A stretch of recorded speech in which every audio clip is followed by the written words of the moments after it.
Another Meta Madness set, and this time we have Fnatic going up against TeamLiquid. So guys, if you're not familiar with Meta Madness, Haropsy, thank you very much for the sub. Cheers, bro. If you're not familiar with Meta Madness, it's actually quite simple. We have pre-banned heroes that were determined by the community. Those heroes are banned for the entire event. Those heroes you can see up at the top, it's 5 in total. Rhaegar, Falstad, Li Ming, Sylvanas, and Zagara in this case.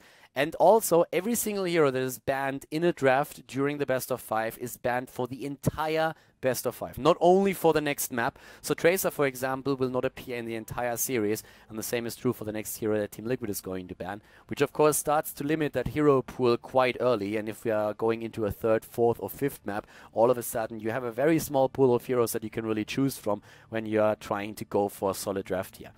TeamLiquid banning Lunara out, and Tracer already eliminated by Fnatic. And Fnatic is basically doing what they did in all of the best of 5 series so far before that. They are highly focusing on Muradin as a first pick option.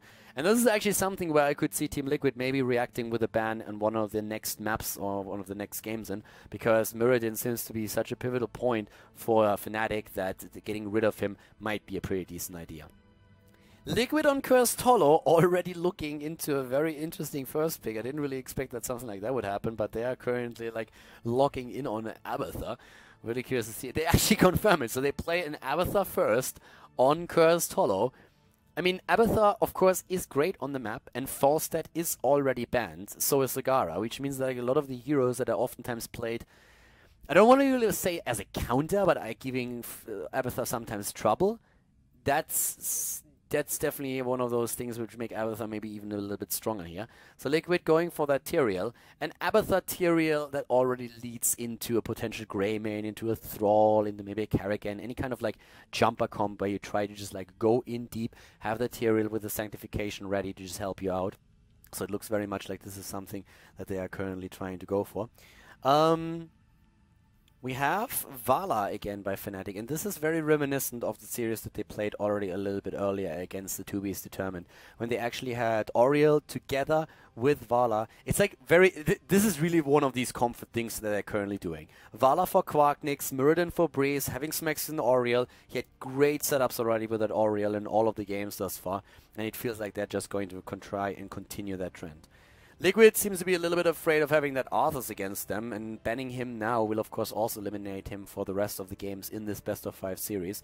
So them locking that down would probably be a decent idea. But at the same time, they have to worry a little bit about what Shrimpy is going to pick here. And the last time that we saw Fnatic on Cursed Hollow, they went into a Kalthas. And that convection build that he used gave at least the 2Bs Determined a lot of trouble. So I could actually see something like that happening here as well.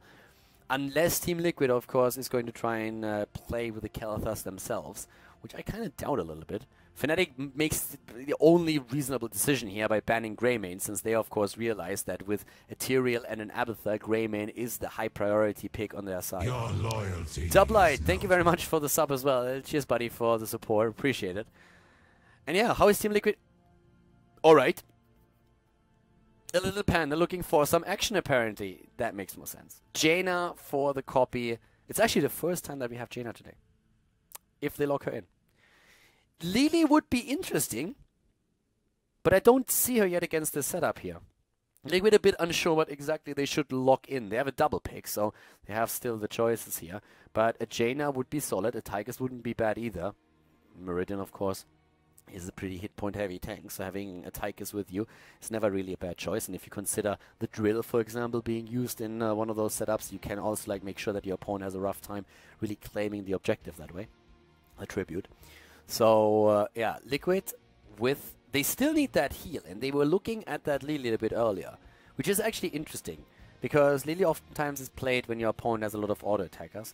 I feel like Vala is currently played more like, I don't want to call her a mage, but like an ability-focused damage dealer, since that multi-shot is such a crucial point in your build since we had that huge rework for Vala with patch 20.0. Tassadar for Liquid, together with an Abathur, would most likely lead into Tassadar, Abathur, and no additional support. You can still play that Abathur with that shield build, which you've seen a couple of times already. And that really helps there. So, let's see. Fnatic with their last two picks. Again, Kalthas was played the last time they tried to play this particular setup, and it was actually really successful for Shrimpy. So they could try and make that play here once again. It was even against the Karrigan, if I'm not mistaken. It was one of the early picks that the Bees went for. So that was very, like, even more aggressive than what Liquid is playing here right now. But Liquid still needs that last pick, and with that Tyrael, if they really want to make him shine, something to jump deep would be not too bad. But Fnatic, first of all, seems to go for a Brightwing. The double support is something that they played the last time here too, but they played an Oriel plus an Uther, and that really helped to mitigate a lot of the damage that was dished out and also have that panic button ready for when Karrigan jumps in. But they go again? Really? Alright, Shrimpy apparently really digging that Azmodan at this point. We've seen Azmodan already 2 times in earlier series, and starting things off with an Azmodan would be pretty awesome. I wouldn't mind. Azmodan has been a lot of fun to watch with that glow build that has been played in nearly every single game, so you got lots of value. But yeah, let's check that out. Seems like they are actually trying to lock that, or could potentially lock that in. I mean, there's always that Kalthas and other heroes to consider for Shrimpy. He's the only one who doesn't have a hero just yet, but he's been playing Azmodan in one of the earlier series as well. And I wouldn't put it past them to actually use that here. It gives them a bit of siege power on those lanes, and you have good interrupts against tribute channels. And they do it. They pick Azmodan. Tychus has now 2 targets with Muradin and Azmodan. But there is the Illidan. Liquid! Tacita, Abathur, Illidan. We are seeing the Illidong in the game. Curse Solo is game number 1, map number 1. So guys are going to jump in right away. Fnatic going up against TeamLiquid. Game number 1, ladies and gentlemen, at Meta Madness, powered by Lioncast. We have to the left side of the map currently Fnatic with Breeze on Muradin. We're seeing Smexy on Oriel, Quacknix again on the Vala, Shrimpy on the Dunkmodan, and Wubby on Brightwing. The right side of the map at the same time now, though, TeamLiquid with Shat on Abathur. We have Sportvideo and Tychus, BKB at the front line with the Tyrael. Sphyxy is playing Illidan, and Gerd Amherd is playing Tacita. So we have a double support setup right now, so to say, if you consider Abathur as a support, and him going into that shield build kind of makes him a bit of a pseudo support here at least. So let's see how much Illidan can really pull off with this particular setup. Right now he went for Immolation as the level 1 talent. We're having, of course, for Azmodan once again the Sieging Wrath, which is kind of the talent that we've seen most of the time at this point as a quest talent. And also, once more, for good old Vala, the Hot Pursuit here, as Brightwing goes into the Hyper Shift. We had a couple of great games already with the Meta Madness, and at this point, TeamLiquid, of course, they lost against TBD a bit earlier today, and they really want to kind of redeem themselves here. Not going to be easy against a team like Fnatic, who has been crushing through the series, but let's find out what they can actually pull off with that Illidan compilation. Because there's not really too many heroes that are too strong against Illidan just yet. Brightwing definitely helps with the Polymorph, and we have also Muradin, which could actually lead in a bit of an adjustment on Muradin's build. As we said earlier, if you really want to go for the full auto-attack reduction, then you have to change the normal build where you try with a synergy on level 4 and 13 to get the additional healing statics out of your claps. So that's something that we definitely have to keep a close eye on. Also, Tyrael has not really made a choice just yet. BKB for now is just like doing his thing in the mid lane. Whereas down to the bottom, Sportbilly is assisted by Abathur as he's attempting to just use that symbiote to help him out a bit. The mine placement, I really like it. Like, you can already tell that Fnatic has a bit of a rough time just rotating between the bot and the mid lane, because Abathur is absolutely on point on those. A good Abathur player is not only going to just like soak experience on lane when an objective spawns, but will also always make sure that with those mines he has decent vision on the map, slows the opponent's rotations down, and is also in a position where he can keep close tabs on what's happening around the boss area, so that he knows when one of those tents is being made. Tyrael going into the Purge Evil now as a level 1 talent. And at the same time, Illidan's still up here at the top. Sphyxy had, Sphyxy might have exactly that play right now finally available to him, where he can just go for that strong aggression. He usually loves to play on a Grey main, but the hero was, of course, banned already. And for now, we have level 4 talents coming in. Both of the teams, by the way, heading for the Siege Giants. At the beginning of the game, the Tribute spawn is gonna be a little bit luck-based. You want to have them spawn on the opposite side of your Siege Giant lane, so that you get more value out of your own Siege Giant push. So TeamLiquid currently, with the Siege Giants in the bot lane, is hoping for a top spawn on the Tribute. And they are denied that, because the Tribute is spawning at the bottom of the map at this point. So already a little bit unlucky here for TeamLiquid, and a slight advantage for Fnatic, TeamLiquid will have to keep someone up at the top lane to deep push those Siege Giants, whereas we are seeing Smexy already within an attempt to channel through. TeamLiquid, for reasons mentioned, not even trying to contest it. Instead, we're seeing Quagnius just like deep push this quite easily. Sportbilly with a soak. Top lane, this is where we're currently having BKB putting a bit of pressure onto Whoopi. Not quite willing to jump over that just yet, but they are getting value at least at that wall. Taking the first tower down, and at the bot lane we see a similar situation with a 3-man push against Sportbilly, who's desperately trying to defend. Even like zips out of that quick Asmodan Globe that we just saw, and so far Shrimpy hasn't really gotten a lot of stacks just yet. He's only on 3, and that's not really a whole lot if you're trying to go for those 25 as soon as possible to have a bigger impact in those fights. When it comes to the build, on the other hand, an adjustment on level 4 brings us Gluttony, which is now, of course, going to be able to give him a little bit more heal. Against Illidan, we could see more of a focus onto the laser build here for him. Punishment for Vala isn't really a surprise, considering that after the rework, multi-shot is the main focus on her build, and we're going to see Arsenal right now with nearly 100% certainty. Oh, but Vala dying at the bot lane as BKB and Sportbilly are going for the kill. Smexy also has to retreat. And it looks... Oh, great hit actually by Asmodan here.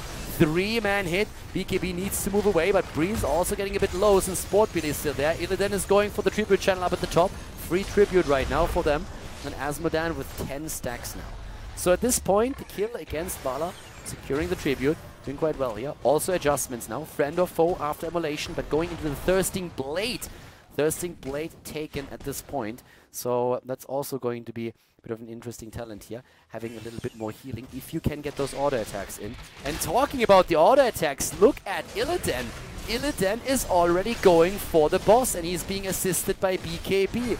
Heroes are still showing on lanes now though. They see Abathur. Rotation is going to be happening soon. Sphyxy is still doing some work, but BKB already on the move. Smexy is currently being attacked. Nobody checking for the boss at this point. They still see the heroes on the lane, so they're not really assuming that the boss is taken yet, and even if they do, it's already too late.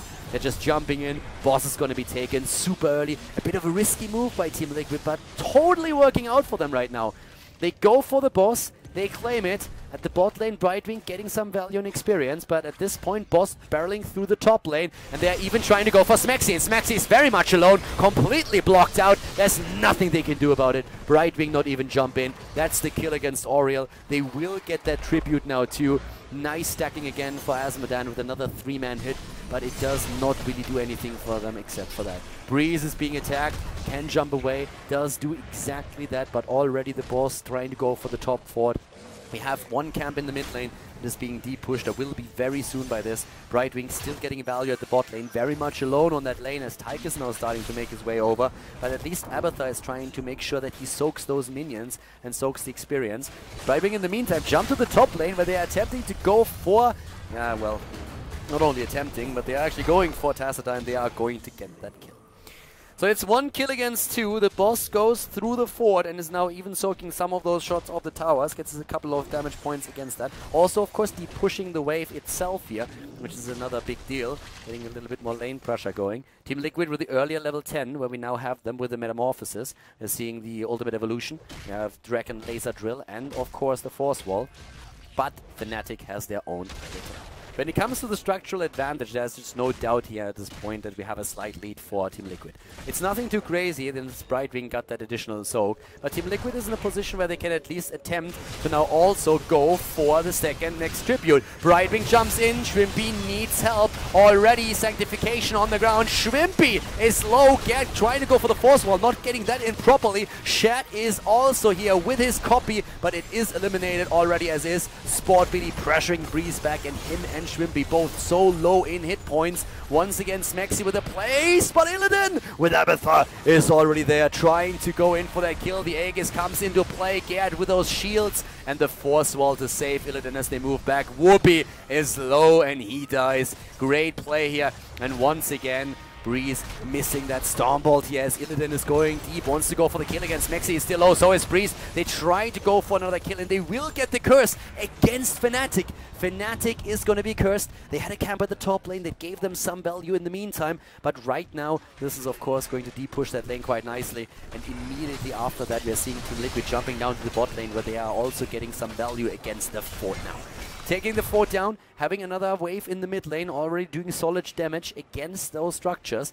Breeze also low again and could be isolated here. They're waiting for the jump so they can use the force wall. He's still there. The double heal is keeping them alive, and now Brightwing is of course helping out. Sphinxie is down! Sphinxie is down. Quacknix is jumping in as well. With the Emerald Wind, they could isolate Illidan, and now they attempt to go for the boss. But in the meantime, the mid lane is still pushing. Another fort is about to fall, and this down here is still being fought over. The drill is on the ground. The copy as Shat is going for a double Tychus, but it is Tassadar that dies first. Tassadar is down. They get the kill in against Quacknix. The boss is still there. Shat needs to be careful. Shrimpy is going to try and look for another globe to take down the Abathur copy, but the boss will be claimed eventually. The problem is that in the meantime, there's so much value that TeamLiquid got out of those waves. Not only do they take down the wall at the keep down here, but in the mid lane we see a similar picture, as not only the fort is eliminated, but also we are seeing another tower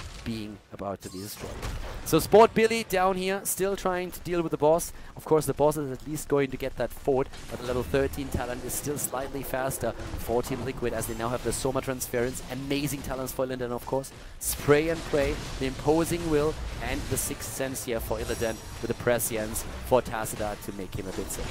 13 versus 13. It's still a close call there, tempered by discipline on Vala's side. And now we have that reverberation. I didn't even talk about it anymore. I mentioned it at the beginning of the game a bit, that we will have an adjustment on Muradin's build, and he did do that. No Thunderburn for him. Against Illidan, he wants to make sure that he has that additional slow on those auto attacks, because it's such a great counter against Illidan. He makes sure that he doesn't have the same amount of sustain though, now that we have 13 in play. Since on 13 you of course rely heavily on the healing static for the heals. Once again with 13 laser talents, also the infused power is also there. Another egg is used.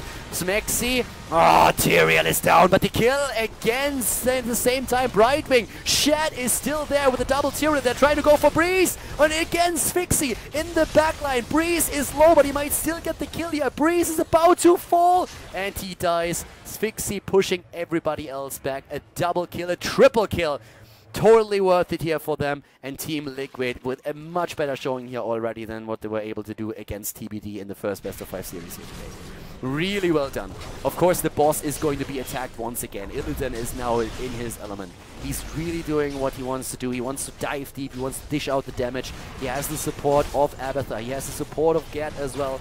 And that's all that they need in these situations. Another tribute on the map already as is. And Fnatic is well aware of what's happening here. They know that the boss is currently being attacked, but they can only take that Bruiser camp at the mid lane. And this is what they are already doing. The boss, on the other hand, will go straight for the keep, and this is a bit of a concern for TeamLiquid now. They can't really fight for a long time, but the tribute is already taken. BKB was trying to go for the interrupt, couldn't make it happen. So right now, not really a big loss for Fnatic. They can go back and defend with 5, but we're still seeing the mid wave completely pushed. The important part here really is that level 16 talent that they're soon going to see on the side of Fnatic. And with that, they will have even more potential to go and give chase, since of course Abathur will help out Sphinxie with even more slows, and that's going to be fantastic for him. But right now, the top lane is going to be the center of attention for Fnatic. They need to depush this, and the boss is finally down, but it gave a lot of map control to TeamLiquid, who pushed in the mid lane a little bit more. Abathur is getting value at the bot lane, because so much was pressured in here right now that Abathur can easily go down to the bottom into the middle of the lane, soaks the experience, gets level 16 for them, and has no problems with anybody being able to jump in, because everybody had to defend against the boss and the mid lane push. So now Tyrael with a blood for blood, not going for holy ground here, trying sustain. Needs more sustain. Marked for death, also taken. Adrenaline boost actually. Going for a movement speed increase instead. BKB at the front will be attacked. Sanctification on the ground. They are trying to retreat as Quacknix uses the strafe. BKB is still the focus of attention, but oh, Shrimpy with a 4-man globe, and what a hit that was. Once more Sphinxie dashing away from a Stormbolt. An exceptional move here to make sure that Breeze does not get the value. And Breeze's avatar is running out. This time Shrimpy not hitting anything here. They are falling back slowly and steadily, but the copy on Tychus is ready as the tribute is being fought over. 16 talents. BKB goes down. No heal for him. Great play by Fnatic. They don't have the 16 talent, but they're able to get the kill. Now, once again, Shat dashing away. A lot of the hits not hitting. Gerd Amherd is there. Sphyxy, is he trying to move in? He can't really. They have to give it up, and that's a curse against them. Fnatic, again. They do it again. They are fighting these situations, and they're making their plays. Now, again, Muradin with a Dwarf impact, going for the heavy impact here. Reservoir of Hope, but Breeze has the cooldown ready to jump away. Vala, of course, once again with a Frost Shot on level 16. And we still wait for Asmodan and also for Brightwing to make their choices here on the talent. The defense is currently happening in the mid lane, but the top lane is also being pushed, where we are seeing Fnatic getting quite a bit of experience thanks to the wave taken down and also now the fort itself being attacked. Already the Critter Rise taken after we have the Unstable Anomaly on level 4. But another camp taken here by TeamLiquid right now. Tyrael is still alive. That was once again the game trying to trick us a little bit with those death timers. I'm paying attention. I appreciate the test of my attention span, I'd say. But Tyrael is still alive here. Asmodan hasn't taken 16 just yet, by the way. But you can see this wave, that is a concern. Only Abathur helping out with this one now. But of course at the bot lane that boss is still a bit of a focus point. And Fnatic knows that they need to be careful with that. They weren't really eager or willing to really commit to it because they knew that it would be a bit of a tough move for them to really get the boss without TeamLiquid jumping on them. And thanks to Abathur being in a position where he can simply just like go to the top lane and de-push that, he couldn't really do too much. So the curse is hitting TeamLiquid hard, no doubt about it. But overall, still the experience lead for TeamLiquid. 7 kills against 5. Illidan, of course, he would love to get his level 20. Would love to get a little more value out of that. Quacknix with solid damage throughout the entire game. He is on 37,000 damage. Tychus on 39k at this point himself. Illidan took the camp in the mid lane, and they're starting to move around once more. Both of the teams very cautious here. I mean, we are already 15 minutes into the game, so that means the death timers are fairly high. 18 versus 17 in talents or in levels. And both of the teams are currently just like seeing what they can do here. The boss is one of those points that you have to make sure you control. Breeze, there's no force wall needed. He could jump over it immediately. So yeah, they were thinking about it. But they invade the camp. They invade the camp and try to take that. And they just saw the camp at the top being taken. So they know they have a time window that they can use. They put the damage on Breeze. Breeze is nearly down, gets healed by Oriel in the last moment. Sanctification is on the ground as Breeze is jumping in once again. The camp is stolen away, but they still need to make sure that they're surviving here. Strafe is used by Vala. Sport Billy is incredibly low. Illidan, Metamorphosis in there. Shat with a copy on Illidan as they're starting to go in once again. Shrimpy is already isolated from the rest of the team. He's a little bit too fat. Asmodan, he needs to do more cardio. He couldn't fit through that gap and he goes down. The fight's not over yet, but Breeze isolated jumps out once more with the Dwarf Toss. And as we see that particular drill still getting some value. Breeze doesn't have the cooldown. BKB is on the move. BKB, Brightwing goes in, and now we might actually see BKB fall. Vala with a damage output, getting once again the value out of a multi-shot. BKB on the run. Breeze, multi-shot being used, the Frost Shot, but they are able to escape. But barely, just barely. I mean, at this point, they... Okay. Balls deep at this point. I mean, they still move back. Boss is about to be attacked. Not sure if that's the right move to make because, well, they have Tychus in the area. Breeze is, of course, visible. There's the tribute spawn. How exactly is TeamLiquid going to play this? It looks like they actually let the boss go. Wow. All right. I'm pretty sure they saw that. They're moving in now.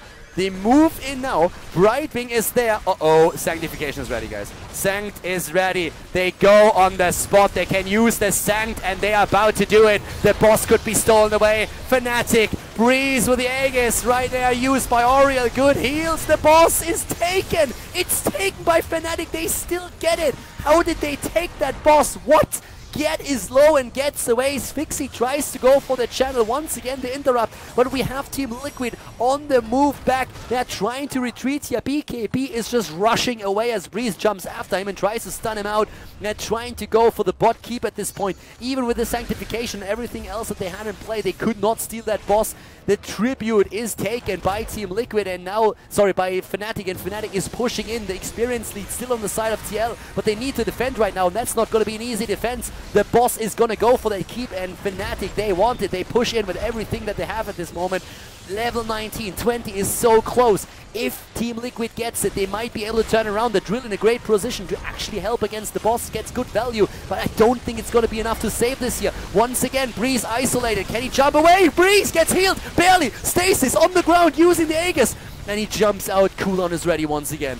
The keep is at this point already down. Level 20 will hit, but it's going to hit too late. And as this moment, we are seeing Fnatic actually closing the gap quite easily at the same time. I mean, right now we have once more Sphyxy slowed down by the Frost Shot. We're seeing level 20 in play for TeamLiquid, where we now have, of course, the Adrenal Overlord, on, sorry, the Hive Mind on the side of Abathur. We're seeing them also with the Demonic Form. We have the Bob and Weave, which is a great talent here for Tigers. The Rewind as well is making basically get nearly unkillable, and that extra shield that he can throw out to save someone like Illidan is going to be fantastic for them. Sport Billy gets the tribute, and both of those teams are on 20. And we have Rancor. He doesn't even go into the quiver. He goes for Rancor. This is going to be so much damage. Vala is going to be a monster. Not as safe as she could be with the increased range on the auto attacks, but this is going to make Vala into a complete beast. They have to take her down early. If they don't put the pressure on Vala, she is going to destroy them. Right now, Vala has 64,000 damage. And guys, I can promise you one thing. If they don't focus Vala in these fights and let her do that auto attack damage, she is going to just like completely spike when it comes to the real damage. It's going to be brutal. Once again, they're jumping in. Breeze, Breeze, Breeze on the cooldown. The wall is there. The wall is there. The Sanctification is on the ground. Illidan is jumping in with his Demonic Form, and immediately Brightwing with the disengage. Brightwing with the disengage. Chad has the copy already up. They're trying to go for boss maybe even now. We have Tyrael so far, not with his level 20 talent, but right now Shield of Hope. We have the Rewind. They know that boss is about to be taken. A lot of cooldowns have been used. The Force Wall is still there. The Draken Laser Drill as well. They're trying to fight actually. Tyrael has to be careful. He did not take the shield just yet. Illidan went in, he went deep, but Shrimpy is looking for another opportunity to use his globe, and TeamLiquid is low. They're trying to move in. Quacknix jumps. So there's Breeze with that stun against Tyrael, but everybody just moving back for now. And of course, we are still seeing Shat in play. Oh, trying to get that tribute, but Abathur is hit by the globe and is trying to save himself. Abathur is hit by Shrimpy, who's just trying to get one globe in after another. And this tribute is going to be taken, but they're getting value out of it. They're saying, okay, you get the tribute, we will get the boss. Or will they? Because Breeze is there. But mid lane, that's a different problem. That keep is being attacked. 82% on the core, by the way, since catapults were doing damage in the meantime. Breeze. Oh my god.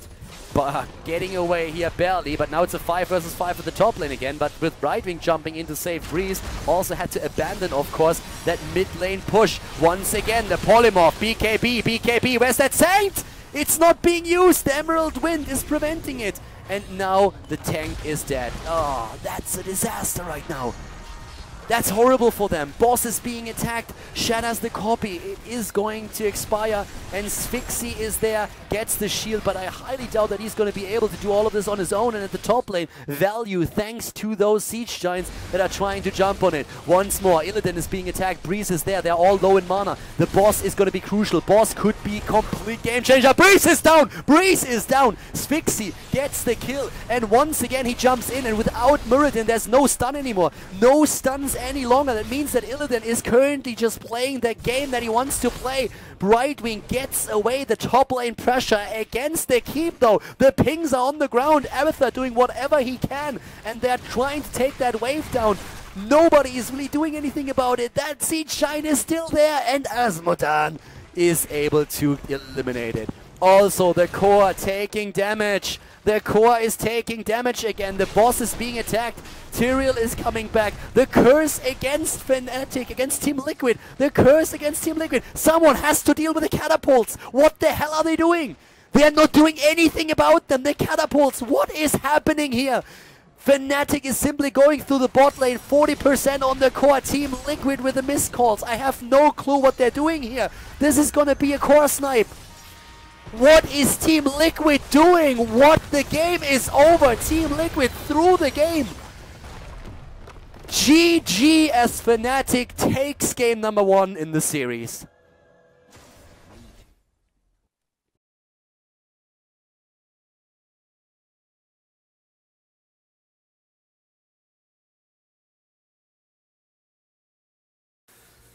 Game number 2, everybody. Last game got a bit of a crazy finish here since TeamLiquid was not able to save their own core. It was a bit of a crazy situation. The Catapult's doing so much work.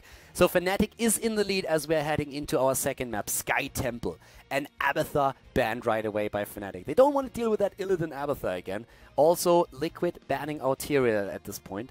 So we have, of course, all these heroes banned already that you can see up to at the top. I actually expected even a Muradin ban on the side of TeamLiquid, but since they want to pick Muradin first and they have the first pick, they don't really have to here. So they have the Muradin on Sky Temple, which is, of course, a great pick in itself. It always was. It was a really good one. We're having also now, because Muradin can soak a temple on his own. Fnatic here, they have to change their own game up a little bit. They have highly valued Vala in the last few games. They have valued Oriel, and again an Oriel pick early, and Sergeant Hammer on Sky Temple maybe. Oriel, of course, can use a trade on Sergeant Hammer quite nicely, usually get a lot of value out of that. That's exactly what they're doing here. So it could be something where Liquid says, hey, you know what? We might have our Muradin, but we want to have a Stitches in addition to that too. Could be happening here, even though it would be a very beefy front line. So let's see how they're actually going to play it. For now, Liquid, they have, of course, a little bit more options than just getting a Stitches.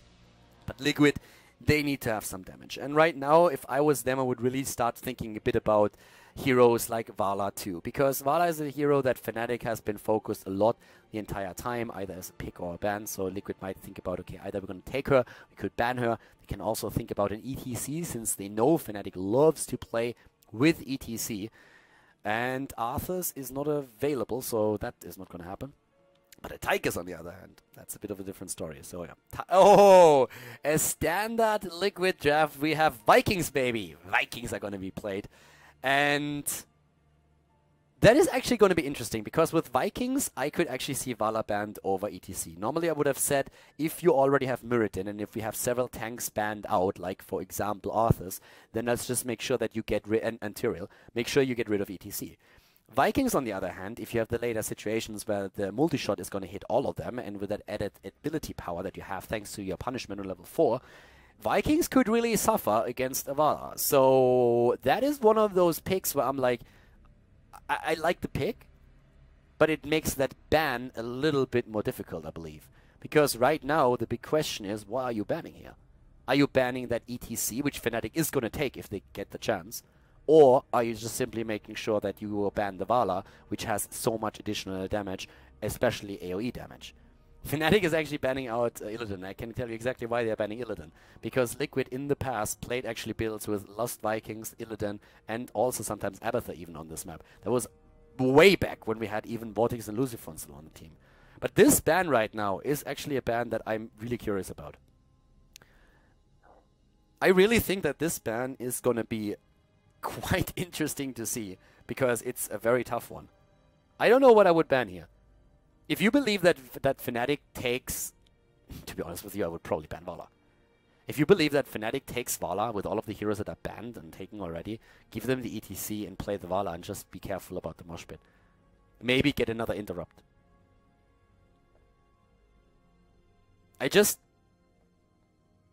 Oh. Okay, I did not really think that they would be afraid of Zeratul. I mean, Zeratul, yeah, Zeratul is a good Viking hunter. But I wouldn't be surprised to see Fnatic go for ETC plus Vala now. Granted, you're a bit heavy on the order. No. Remember the first series today? Hammer Gazlo? Do you remember that? Are they trolling or are they doing it? We might have a Gazlo. We might. I'm still waiting for the ETC pick. Yeah, they're chickening out. They're chickening out of the Gazlo pick. Okay. So they're looking at Azul at this point. Not quite sure if I would actually pick Azul in this case. I mean, like, yeah, he can be quite nice, but they go for Azul and they pick the Stitches away so they can't be played against them. And now they have Stitches hook into a Bone Prison. ETC, yeah, I would like that more. I don't really know why you would take Stitches. Maybe because you're afraid your opponent's going to pick Stitches. But for Fnatic, I mean, Fnatic high, it's Breeze. So he's going to play Muradin or ETC if he gets the chance to. It's not like those are his only tanks that he can play, but it's definitely the tanks he likes the most together with Anubarak. So ETC here, I've been calling it earlier, would be my personal, what I personally believe they're going to take. So, Fnatic, potentially with the ETC. And then I'm still curious to see what's going. I mean, Quagnix is the Hammer player, so I could see that we have someone else on Hammer, like maybe even Shrimpy, but usually Quagnix plays the Hammer for them. So I suppose maybe they are not even going for Vala because they already have that set up. That could be the case. Liquid now with their double picks, and let's see how Liquid is going to play this. They have still a support that they need to go for. Charism is out there, Brightwing is out there. You don't really need Brightwing since you have the Lost Vikings, but Brightwing still has, of course, the ability to interrupt the mosh pit, and they go for Vikings Asmodan. Alright, like, okay. And Morales. Vikings, Asmodan, Morales, or Tyrande. Huh, actually, Tyrande hasn't stun. Good old Muradin into Tyrande stun. Morales would be fun. There's no real jump potential. Like, a good Morales should really be safe here. I mean, we don't know what Fnatic picks as the last pick, granted. So there could definitely be a bit of a surprise happening. There's still like heroes around, like a Kerrigan, for example. So you need to be a bit careful with that. But Morales could definitely be a good option. So is Tyrande, though, especially if she goes into the healing ult. The Vikings are benefiting from that as well. So they actually go for Tyrande, which is the first time today that we see Tyrande. And how is Fnatic going to react right now? They're up against quite a bit of wave clear with that Asmodan, and the Vikings can, of course, like soak on all of the lanes as well. It's definitely an interesting setup. I mean, that's a Meta Madness setup right there. It's not totally crazy, but for a second map, Butcher! Fresh meat! Alright. Butcher, ETC, Zul, Hammer. Well, this is gonna get good.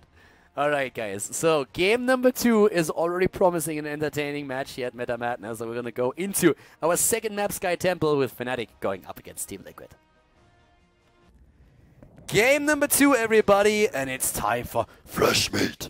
We have a Butcher play. It is for Fnatic. First of all, Breeze on the ETC at Meta Madness. Shrimpy on Zul. We have Whoopi on the Butcher. Smexy on Oriel, and Quagnix is calling their Hammer time. To the right side of the map, on the other hand, TeamLiquid with Gerd Amherd on Tyrande, BKB on Muradin, Shat on the Lost Vikings, Sport Billy on Asbrodan, and we have Sphyxy playing Tychus. It is definitely a funny setup that we have here. For a second map in Meta Madness, this is already pretty cool. And what's also pretty cool is the skin that is being used by Whoopi as is. Whoopi is playing the Butcher, and he is, of course, going to look for more fresh meat. Yeah, the Butcher, of course, has seen a pretty big rework, and especially his trade is very different. His trade is basically like a quest talent right now, which is incredibly important to note at this point. We are going to keep close eyes on how he's exactly is going to play it here. At this point on 1, we have Abattoir taken already. So it's basically like all about the fresh meat for this bad boy. And how you can actually like make sure that you get that extra damage constantly in this entire setup. We're having at the same time the Vikings going into the Viking bribery here for now. And all like a 3-lane split on the Vikings, which allows 4 heroes to just roam the map at this point. So we have 4 heroes that with Muradin and Tyrande can roam the map. Sphyxy in trouble, stun into stun, and Breeze is down. There's a reason why Muradin Tyrande was for such a long time such an effective comp. Back then the stuns of course lasted a little bit longer. It was a good old stun meta where you basically just drafted as many stuns that you could just drop on a target as you possibly could. So that's one of the things that we are going to have a small look at during the game, how much value they get out of that combo. But exactly this is happening a couple of times now already. Shrimpy is being found out down here, but he got already some solid value. Nice dodge. Well done by Shrimpy. Good moves by him. But still, Sieging Wrath is getting value for Sportbilly. He's actually at 9 stacks already and gets another 2, so 11 stacks only a minute and 40 seconds into the game. At 25 he completes his quest, but the bot lane, that's really what I'm worried about, because that Zul is left alone, and let's just face it, if you have one hero alone on the map, then at least make sure that it's Balog against him and not just like little Eric who can't do anything. This thing is gonna fall. Level 4 talents already on the side of Fnatic. Balog is also down, taken down by the Butcher. And we have at the same time now, as you can see, the top lane under complete control of TeamLiquid at least. But they are starting to move into the mid lane, where they also have another one that they are going to try and fight over. Good stun moves against BKB. He's in cooldown, and BKB is going to fall. BKB is falling, and that's more stacks for Whoopi on the damage. He went, by the way, on level 4 into the cheap shot instead. So a bit more damage here for him. We're also seeing an Eric build here for the Vikings with Eric the Swift. So you get a little bit more health. If you go into that build, it basically means that you can easily just soak an entire temple by yourself. So if you play it right and you're left alone, then you can soak that temple. We have a Pierce build or an Owl build with the power and Pierce taken for Vala. But already Fnatic taking a slight lead here. This build that they are playing, of course, relies a little bit on them just getting value through the Vikings and just like pushing these lanes. But the Fort loss at the bot lane is a problem. BKB is stunned out once, twice, and he is dead. A lot of lockdown potential here also on the side of Fnatic, and they are going deep with these attacks right now. Another stun attempt. Gerd not hitting that though, and he's really low in mana as well. But they still get some value out of the Vikings soaking these lanes. Whoopi at the top lane, getting quite a lot of stacks going for himself just now too. And 18 stacks, by the way, on Sportbilly with his level 1 talent, as well as going for the Sieging Wrath now. Insatiable Blade taken here. Oh, and a little bit of pressure play at the bot lane, where Shat is trying to take down Shrimpy. As Fixie is low though, but Shrimpy, alright, goes into his shield, and Eric is going to die here.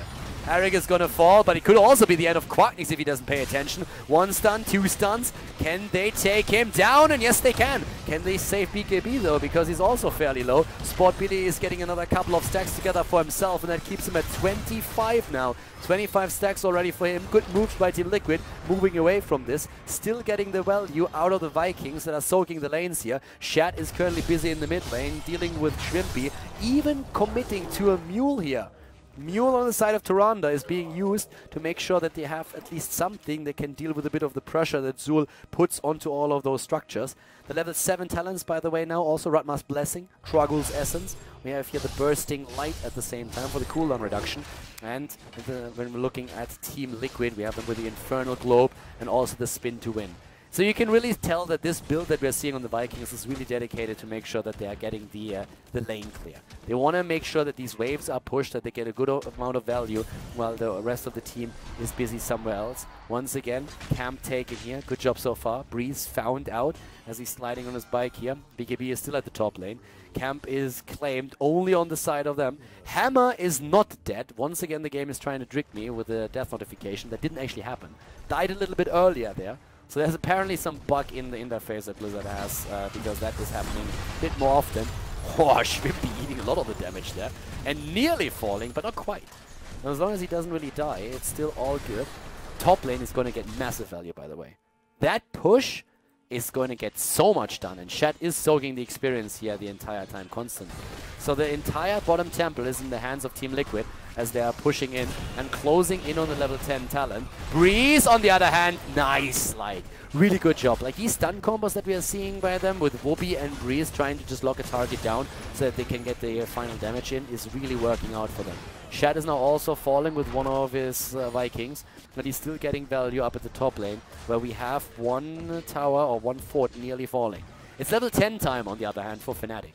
And they have the lead in the series as well. Shrimpy! Oh, what a hit! Shat is falling, but still they got the kill. Vikings are dying, but even more than that, ETC jumping up to the top, trying to make sure that this fort doesn't fall. But that also means that Smexy is low, saves himself for a moment, but that allows BKB to get close enough to finish him off. So yeah, Oriel with a good move against Sportbilly's Globe, but in the end not really making it work. We have Starfall taken. No heal talent on the side of Tyrande on level 10. Instead, it is the Starfall. Dragon Laser Drill, the Black Pool, Avatar, play again on top of that too. And we have 4 kills versus 4 kills right now. Interesting game here for sure. And again, Lamb to the slaughter. So, looking at the damage, just to give you guys a bit of an idea what we're having, especially on the side of the Butcher. We're currently seeing him at just nearly 6,000 damage. Not really too impressive just yet. Top lane, Shad is going to fall, trying to buy a little bit of time here. The Vikings are being ganked quite effectively. Sergeant Hammer is on 17,000 damage right now, and the Vikings are just everywhere. They are everywhere right now, getting value for the team. And at the top lane, they're trying to go again for the hammer. Stun. Could there be a follow-up? Yes, there is, but I don't think they can kill Whoopi just yet. They're trying to, though. And actually, Whoopi is nearly down, but Oriel is saving the Butcher just at this moment. The Viking bribery used to get another camp down here at the bot lane. That's 2 camps that Shrimpy has to deal with right now. Solid value by the Vikings. Just always forcing Shrimpy to react to that push play. But another structure is eliminated thanks to those Siege Giants. And that is really worth it completely. With also the Mule being dropped constantly by Gerd, this is working out quite nicely. Spare, we have play again being used, and they get the kill against Hammer, and they're still trying to get ETC. On Breeze escapes. Smexy with a play here, once again using the Crystal Aegis to perfect use. What? Nearly the kill against Breeze still. A great shot that it was delivered by Asmodan, but it's not enough damage to take Breeze down. But I'm really liking the coordination here regardless. Temples are activating again. Vikings are on the lanes, trying to supply level 13 and soaking the experience here. And with Shadow on the Vikings, they can always also take access of those of the watchtower at the top, and that is actually worth a lot here. So Shad already getting a couple of shots. As said before, if you go with Eric into Eric the Swift on level 4, you can soak one of those temples on your own, and that's what they're currently trying to do here, or at least already setting that up. Down here on the other hand, with level 13 talents ready, jump being used, healing static, good survivability for BKB. They're trying to set up a little bit of a trap there, starting to move in, but ETC jumps in, Lamb to the slaughter is being used. Gerd is down, uses his ult the last moment though, that helps them a bit, but does it help them enough? That's the question. It's a 5 versus 4. Shad is soaking as much as he can in the middle here. Another good shot by Asmodan as Shad is retreating down here. We're seeing him with another Viking soaking temple number 2. Good value for them. 13 versus 13 now with Brutal Strike and another big hit by Sport Billy. Those black pool hits are doing so much work right now. Sport Billy is just obliterating them from a distance, and he is really showcasing how strong Asmodan can be in this setup. 6 kills against 5 though, but still shots fired at the bot lane. And look at Whoopi! Whoopi is taken down by the Vikings, was trying to go for the kill there. Shad still falling, but it doesn't matter. It was a good exchange in their favor. And once again the stun! Breeze safe for a moment, but is there going to be enough damage to take down the cow? Doesn't seem like it. Sport Billy with a couple of shots trying to save them. Muradin has fallen though. God knows where, but in the meantime we're still seeing Spixie going against Breeze, trying to dash in. Gerd wants the stun, goes for their speed, gets the stun, just not in, and once more Breeze surviving. Oh, the owl! Breeze, he's always skirting on the edge of death the entire time. Shad again on the run, just look at him, soaking the shots, 14 against 14. This game is getting a little bit insane. He jumps out and he's not dying. He's still on the run, trying to make sure that he gets the last few shots there as well. They get a couple of camps in the meantime. Eric is still healing himself, running around like a little squirrel, and will eventually get the last 2 or last 7 shots also secured. There he is, gets everything, can retreat. Shad being a boss once again. Sergeant Hammer once again not dead. Just the game trying to troll us, but we're keeping close tabs on what's actually happening. Giant killer for Hammer now on 13. The groupies for ETC, and they saved him a few times already, as is Sport Billy with the damage. Aegis saving the Butcher. Starfall is on the ground, and once more BKB jumping out, trying to clap away with a healing static. Shrimpy is dead. These plays are just getting crazy. 16 nearly ready. Look how close they are. How so? Oh, the hammer takes him down and survives. No! Again, another hit by Sport Billy. He gets that Asmodan value. Oh my god, and they are on 16 right now. 16 Asmodan with the imposing presence Once again, another hit. Smexy saves himself for a moment. He dies, but so does also once more Tyrande. Play again as Breeze is being attacked, but they want the Butcher. They want Whoopi. No more fresh meat for him. Whoopi is still alive. He finally dies. Sport Billy is surviving. Breeze is attacked 16 against 15. He waits for the slide, but he is down, and the bot lane has been pushed in the meantime. What a game! Like, these matches are getting absolutely insane. Large and in charge, of course. A huge game winner right now with a play again. And this game is just absolutely brutal. Guys, look at this comp. Look at this comp. Asmodan Vikings. And look at the damage. Asmodan, he has 40,000 damage right now. It actually sounds a lot. I expected even more than that. I mean, he has been confirming kill after kill the entire time, and they go in again. Already at the top lane, the Vikings getting in position. The camp is stolen away, and Wimpy is about to go down here. Nice poison Nova, but it doesn't change the fact that he falls in the backline. ETC immediately stunned after going in with the stage dive, but still, Tychus is down. Tychus is dead, but so is Sergeant Hammer, and Smexy is nearly falling, but BKB misses the stun. BKB misses the stun, but Olaf, does he have the Largent in charge? Does he have the stun? He doesn't need it. They go in and take him down. Whoopi is still alive. 3 kills. Whoopi, what is he doing? He goes in together with Breeze, and they take Ganam head down. At the same time, the Vikings are soaking the mid lane and also the temple up at the top, but this fight down here isn't over just yet. Whoopi is still trying to get a kill. Gets the stun. Shat wants to go for the Largent in charge. Maybe you help them with the stun. Nice hit with Asmodan, but of course, Olaf is dead. Still, Shat is running. Shat is on the run the entire time. Basically, he's Forrest Gump. Shat is controlling Forrest Gump right now at the top lane. He's just running the entire time, always on the move, never going for a break, and he's just trying to soak. But Breeze is there, and of course they see him. Down here, Shat waiting for the Viking bribery, I would say. At least that's what it looks like at this point.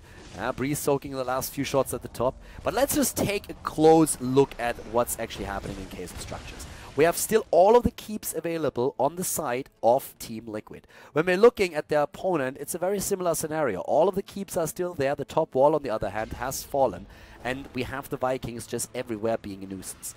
It is still 17 versus 18 in levels. It's an entire level advantage that we have thanks to the Vikings for TeamLiquid. And once they have level 20, the Vikings will get even more push power than they already have. And they are doing a super solid job. And BKB will have the survivability that he so desperately needs, since he is the only frontliner that they're currently running.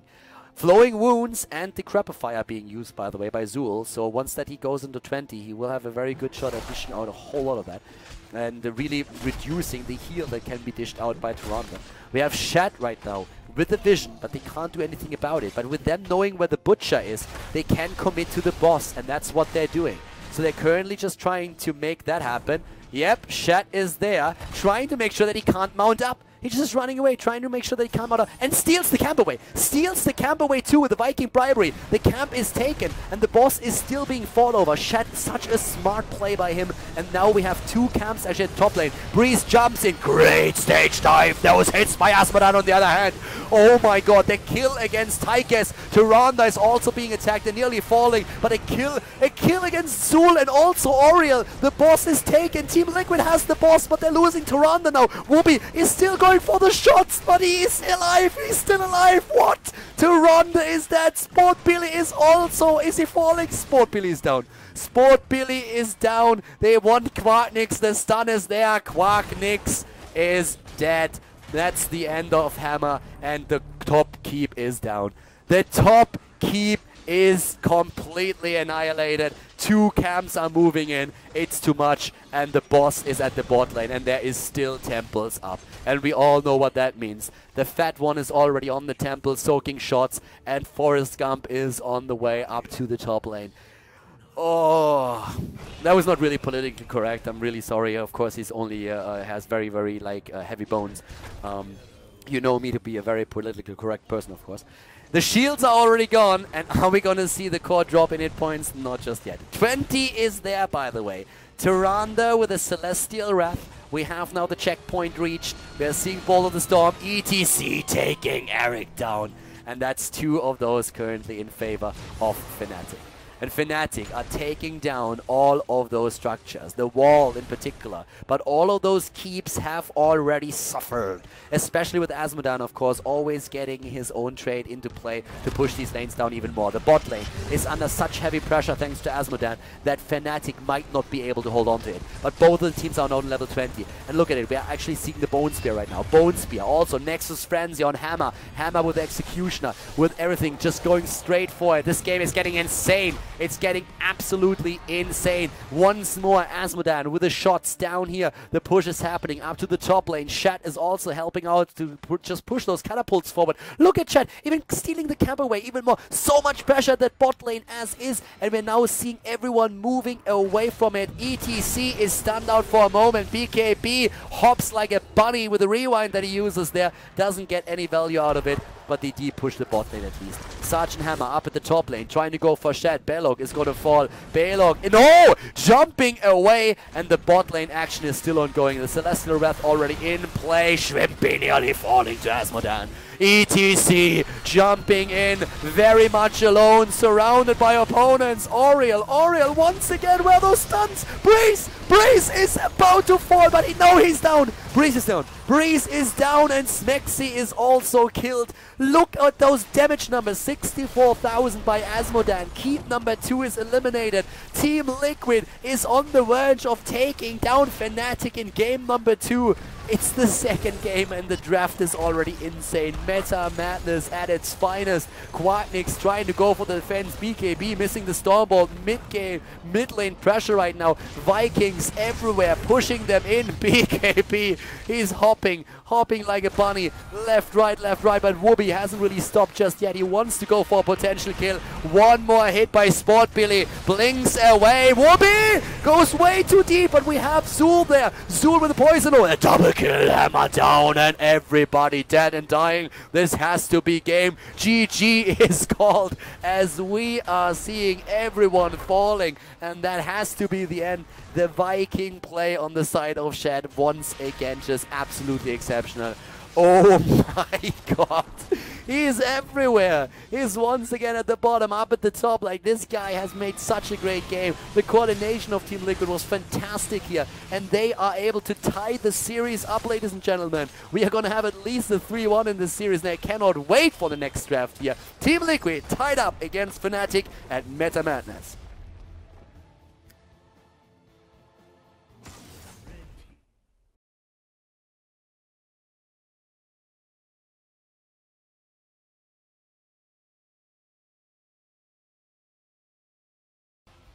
Okay, boys and girls, last game was a lot of fun, but we are in game number 3 now, and we have a tie. Fnatic and TeamLiquid are actually tied, and immediately the Vikings ban. This is also a great map for the Vikings, and Shat on this map is known to proxy waves at the top lane. So Vikings are banned out. You can see that up at the top lane, there's at the top, there's a ton of heroes that are already banned out.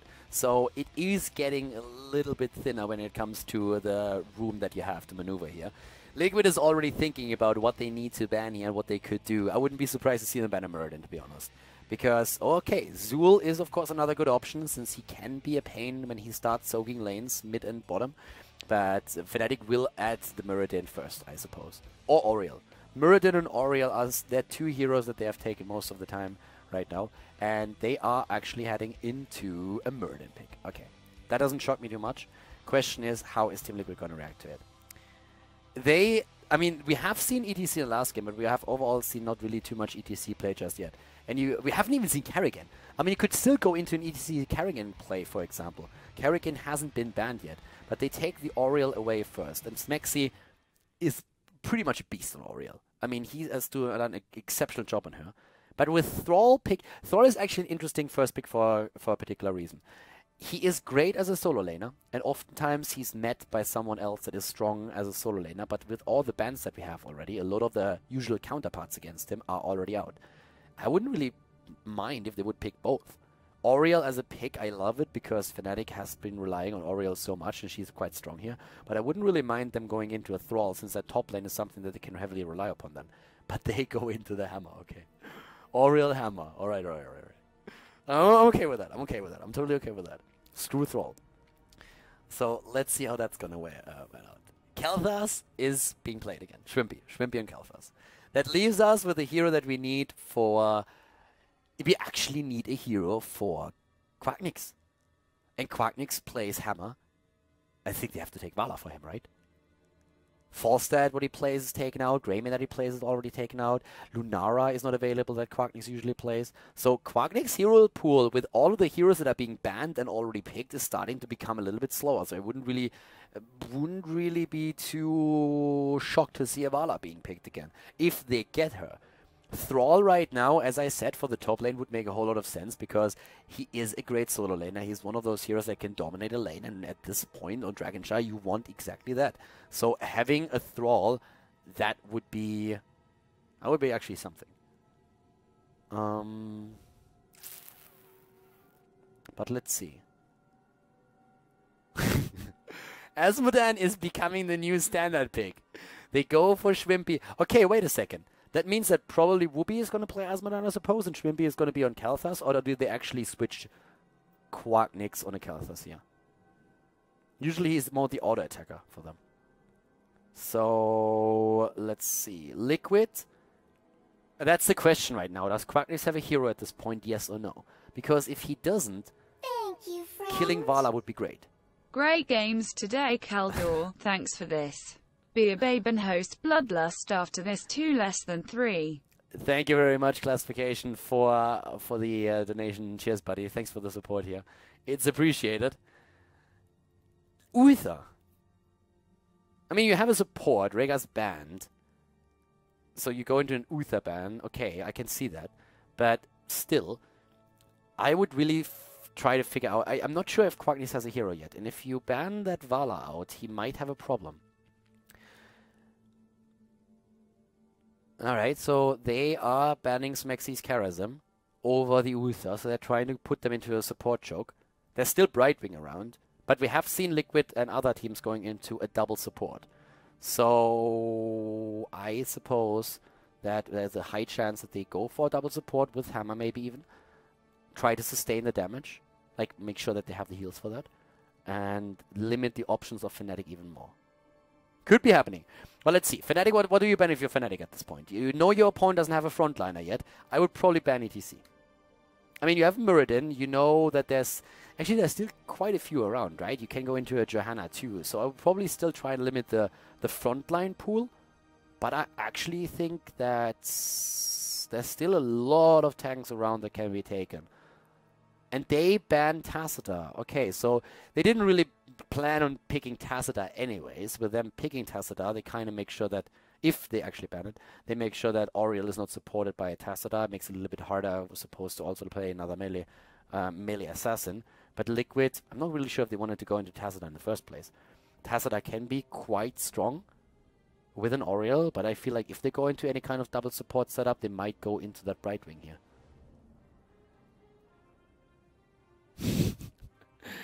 This is a map where you can play Gazlo. In Meta Madness at least, and they do it. Alright, there's the Gazlo Leoric. Boys, the dream. We have Leoric, Gazlo, and Hammer. Oh, this looks like a Blizzard quick match comp. Fnatic now. Alright, let's see. There's the Thrall for the top lane. I guess he will have to deal with Gazlo at the top lane. Or with Leoric, I mean one of the two. Okay, they switch it over into Sonya. Well, if you go Sonya, you go Leap, but Oriel doesn't have a cleanse. I wouldn't be too shabby. Sonya Leap onto Hammer, with Oriel not having a cleanse. It's not too bad. Now Furion for the healer.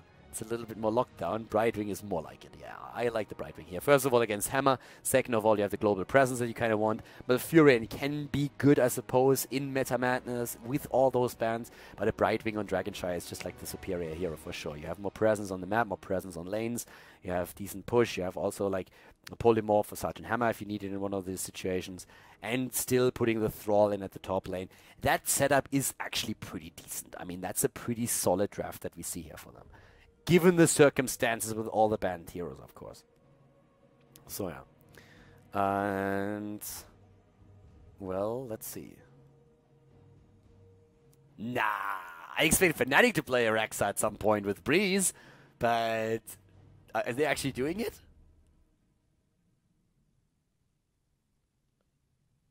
Guys, that light up. If they lock that down, think about that for a moment. Rexa, Leoric, Khaldor, and Hammer. Like, what?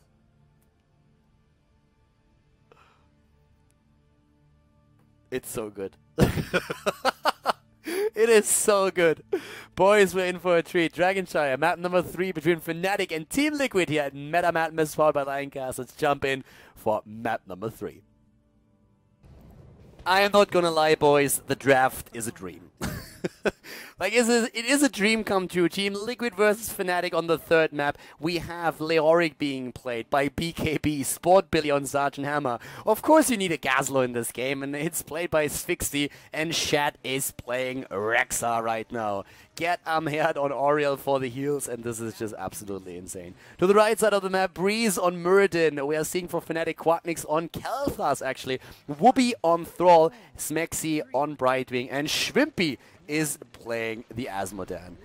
And guys, this is going to be fun. I mean, already we're seeing Khaldor with the Regeneration Master. It is also, look at this, the clown skin going straight for that. And yeah, also Leoric, by the way, going for the Hopelessness, whereas we're seeing the Grizzled Bear taken on the side of Rexa. So yeah, Convection, of course, is the level 1 talent. Smexy on his Brightwing, ooh, very low. Needs to go back here for a moment to heal up and TP back in. But that is definitely the start into a game that we are going to look out for. So already we're seeing, of course, like Quacknix trying to get the Flame Strikes in, and we are definitely in a situation in which a lot of these players are suddenly starting to be pushed out of their comfort zone. Quacknix is not your normal Kalthas player. I'm not saying that he can't play the hero or that he isn't good at it, but he's usually the guy that plays the auto attack heroes for his team, and right now he can't do that. Sphinxy is actually going for the Khaldor dance right there in the middle of it. I'm actually kind of liking that. And yeah, already we have the moves here right away up to the top lane. It is Rexa going up against Thrall. Rexa versus Thrall, that's what we're having at this point, but the bot lane is of course quite interesting because we have Sport BD there, we have Sphinxy there, Hammer being protected by turrets, and at the same time, Asmodan, as in the last game, just trying to get his stacks together. And Asmodan is actually doing fairly well with that. 6 stacks already. We're having 3 on Convection for Kalthas. Gerd is attempting to go for the channel. Already going for Breeze here, but still, both of those shrines under the control of TeamLiquid. TeamLiquid is actually doing a fairly decent job early game pressuring Fnatic. Yeah, Fnatic is just hopping away here in the middle, and Gerd is already going for the pressure again. Up to the top lane, as you can see, Rexa is winning this quite handily against Whoopi because, well, Misha, no other reason needed. Mid lane, Sport Billy was attempting to help out, but that didn't really work. So, yep, we're having Sport Billy, of course, just like trying to siege up if he can to put some towers down here, but so far that really hasn't helped too much. Sphinxy, again with the turrets, also Hammer with the mines, trying to get those spider mines into play. And right now on level 4, we are seeing first of all a standard build for Thrall with the Rolling Thunder and Ride the Lightning. We're having also Hardened Bones taken. Oh, and Shat at the top. Wow, saves himself with Misha helping out. That was actually really well done. Misha, in this case, is saving Rexa. That's how I need to do it. BKB against Breeze, and Breeze actually eating a ton of damage here. Sport Billy wants the kill and might get it. Yes! Gets the kill against Muradin. First blood for TeamLiquid. But in the mid lane, yeah, it has to be careful since Shrimpy has access to the shrine or to the dragon statue. Of course, Khaldor by now going into the Clockwork Steam Fists. And that is a great talent if you get the quest talent completed. That cooldown reduction is going to allow you later on to spam that out like crazy. Khaldor at the bot lane, on the other hand, is suffering right now. So, yep, Smexy and Quacknix, they don't like clowns. They're a little bit afraid of them, but at the same time, not too much to run away from them. They team up and just take him down quite easily. We have now Army of Hell also on the side of Asmodan once again. And this game is kind of cool, let's face it. Up at the top lane, yep, once again, we're seeing Shat running around with Misha. With his sidekick, BKB though low and dead. Yep, Leoric is dead, and already Fnatic showcasing that early kill against Breeze was maybe not what we can expect the entire time here. Gerd is able to move away, eats a bit of damage, especially from Kalthas. That's nothing too crazy just yet. 13 stacks already on Azmodan. And talking Khaldor, we actually have him at 6 stacks at this point. So he still needs quite a bit more than that. I mean, right now he needs to go straight into the 20. He doesn't really have that just yet. And we need to find out if they can keep him safe enough to really complete the quest talent, because a lot of the damage that Khaldor can dish out if he goes into that Flame Strike build really relies on convection. Sergeant Hammer up here at the top, going up against Breeze with his Muradin, and both of the shrines again under the control of TeamLiquid, and Shrimpy is falling, Shrimpy is down, and that allows them access to the shrine. Breeze is trying to prevent it, but this time he can't do anything about it. Thankfully for them, though, the bot lane was on point with Quacknix and Smexy making sure that at least one of the shrines is being captured by them. So they are doing fairly well here. Explosion against Fixie up to the top lane. Whoopee! Whoopee! Whoop whoop! And he's down. Shad and BKB taking down Whoopi. 3 kills against 2. Both the teams in level 8. Once again, double control here. Turrets everywhere. In the mid lane, Oriel is already attempting to go for the channel. Breeze is there helping out, but now he's also being attacked, and BKB is pushing him back quite easily. But Shrimpy, with another good globe, is making sure that nobody can take it. But both of the shrines still under the control of TeamLiquid. Level 7 for both teams. And of course, we're seeing the Rocket Turret XL. And we have the hyper cooldown engines for the cooldown reduction on the thrusters. But also, Muradin again trying to do his thing. Breeze jumping out low, very low. Needs to be careful. Interrupt thanks to Shrimpy again, who's just hitting one of those globes after another. But Gerd gets the Dragon Knight and goes in to get some value out of the objective. On the other hand, Rexa with a hungry bear. We have also Bird of Prey, and they're starting to go straight in for that mid lane, whereas down to the bottom of the map, Sergeant Hammer is looking at an opportunity to maybe get a few of those structures taken down from a safe distance. Besides that, we have still, when it comes to the stacking, Azmodan not with completed stacks for himself just yet. He's currently at 20, so only 5 missing. Khaldor, on the other hand, is having a little bit of a rough time going for his Convection quest talent. He's currently only at 7 stacks with the Flame Strikes, and he really needs a whole lot more if he wants to get that anytime soon. So he needs to just like try and throw those out, maybe even swap lanes. Gazlo, on the other hand, down again as Breeze is down at the bot lane helping out, and Quacknix with his disable thanks to the Gravity Lapse, and Breeze with the Stormbolt are able to make that play. Gazlo with a Gravel Bomb. Gerdamherd still busy with his Dragon Knight, starting to move in the middle right now though, and Sport Billy already there trying to help BKB, who's already Wraith walking it away. Went for the Paralyzing Rage, by the way, on level 7. Shots fired from all angles. I mean, Flame Strikes are hitting. We have globes like hitting the ground the entire time, but Fnatic still slightly behind. From a structural point of view, they have already suffered a bit. And with the Sport Billy, of course, pushing Shrimpy again into a corner. They're trying to get the kill against him. Brightwing starts to jump in, but Shrimpy's gonna fall. Yeah, he's gonna fall for sure. Shrimpy is down. Azmodan is dead. And we're seeing still the chance for an Entomb on the side of the Auric. Can use that again now that his cooldown is ready. And the Gravel Bomb, of course, can also be used to just lock these targets down a little bit further than that. It's actually going to be interesting to see how they're going to use it. If they're going to start it off with the Entomb or with a Gravel Bomb, if they get a perfect Gravel Bomb off and actually like just hit that Entomb afterwards, it's basically like a guaranteed Master Stun. Oh, perfect timing here. But great use of Gerdamherd's heroic ability now too. And there's the lockdown against Quacknix. If he dies, then that's it with the stacks, but they actually survive. He moves away. Breeze jumps in, wants the kill, and they don't get it. Quacknix is still pushing out the damage, starting to get the stacking process done once more. 25 stacks on Azmodan, 10 on Quacknix with his Khaldor. Level 12 versus level 11, and still the top lane completely controlled by Shad. I mean, his play here with Misha so far has been pretty solid, and he has never let go of that shrine. He's always been controlling that top lane. Now we have the bot lane Siege Giants taken as level 12 versus level 11 is on the board. Breeze is going away here easily, just jumping away. Even going for a fake B-step here, just saying like, yeah boys, I don't really care. Does of course not have to retreat. Breeze still on nearly full mana. Shots fired again against Sport Billy, but Gerd is ready with a quick heal. And they are just starting to push through all of those walls. Top lane pressure again. Now both of those in the hands of TeamLiquid. And they're trying to get it again. Whoopi is missing the wall for the lockdown, but still they go for Sphyxie and they get the kill. Quacknix and Whoopi with solid performance here. 11 stacks on the Flame Strike at this point. And we're currently having TeamLiquid doing his thing. We're having down to the bottom of the map.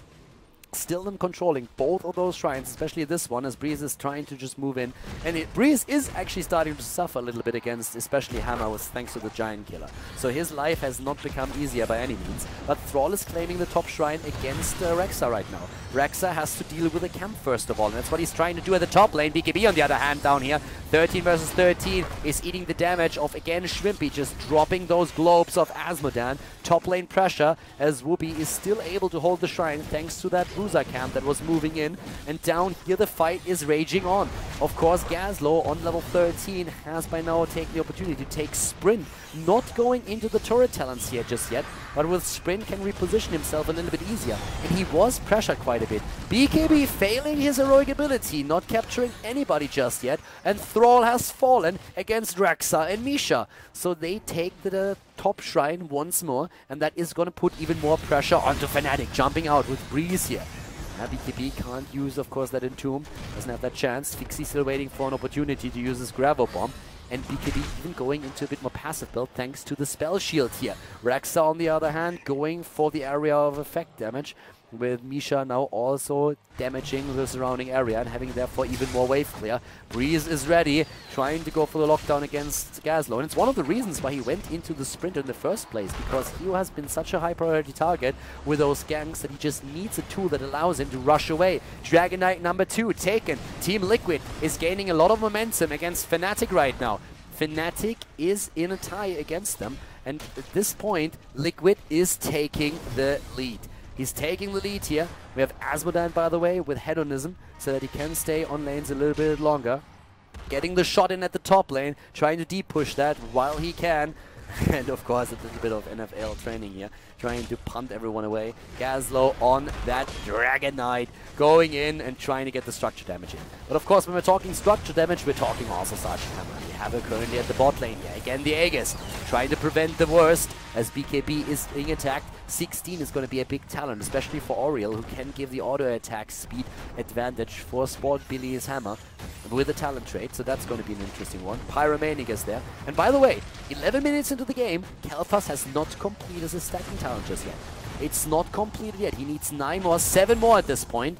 And he plays a very safe play here so far, so it's very unlikely that he's going to fall, but there's still, of course, a chance, so Quacknik needs to be careful.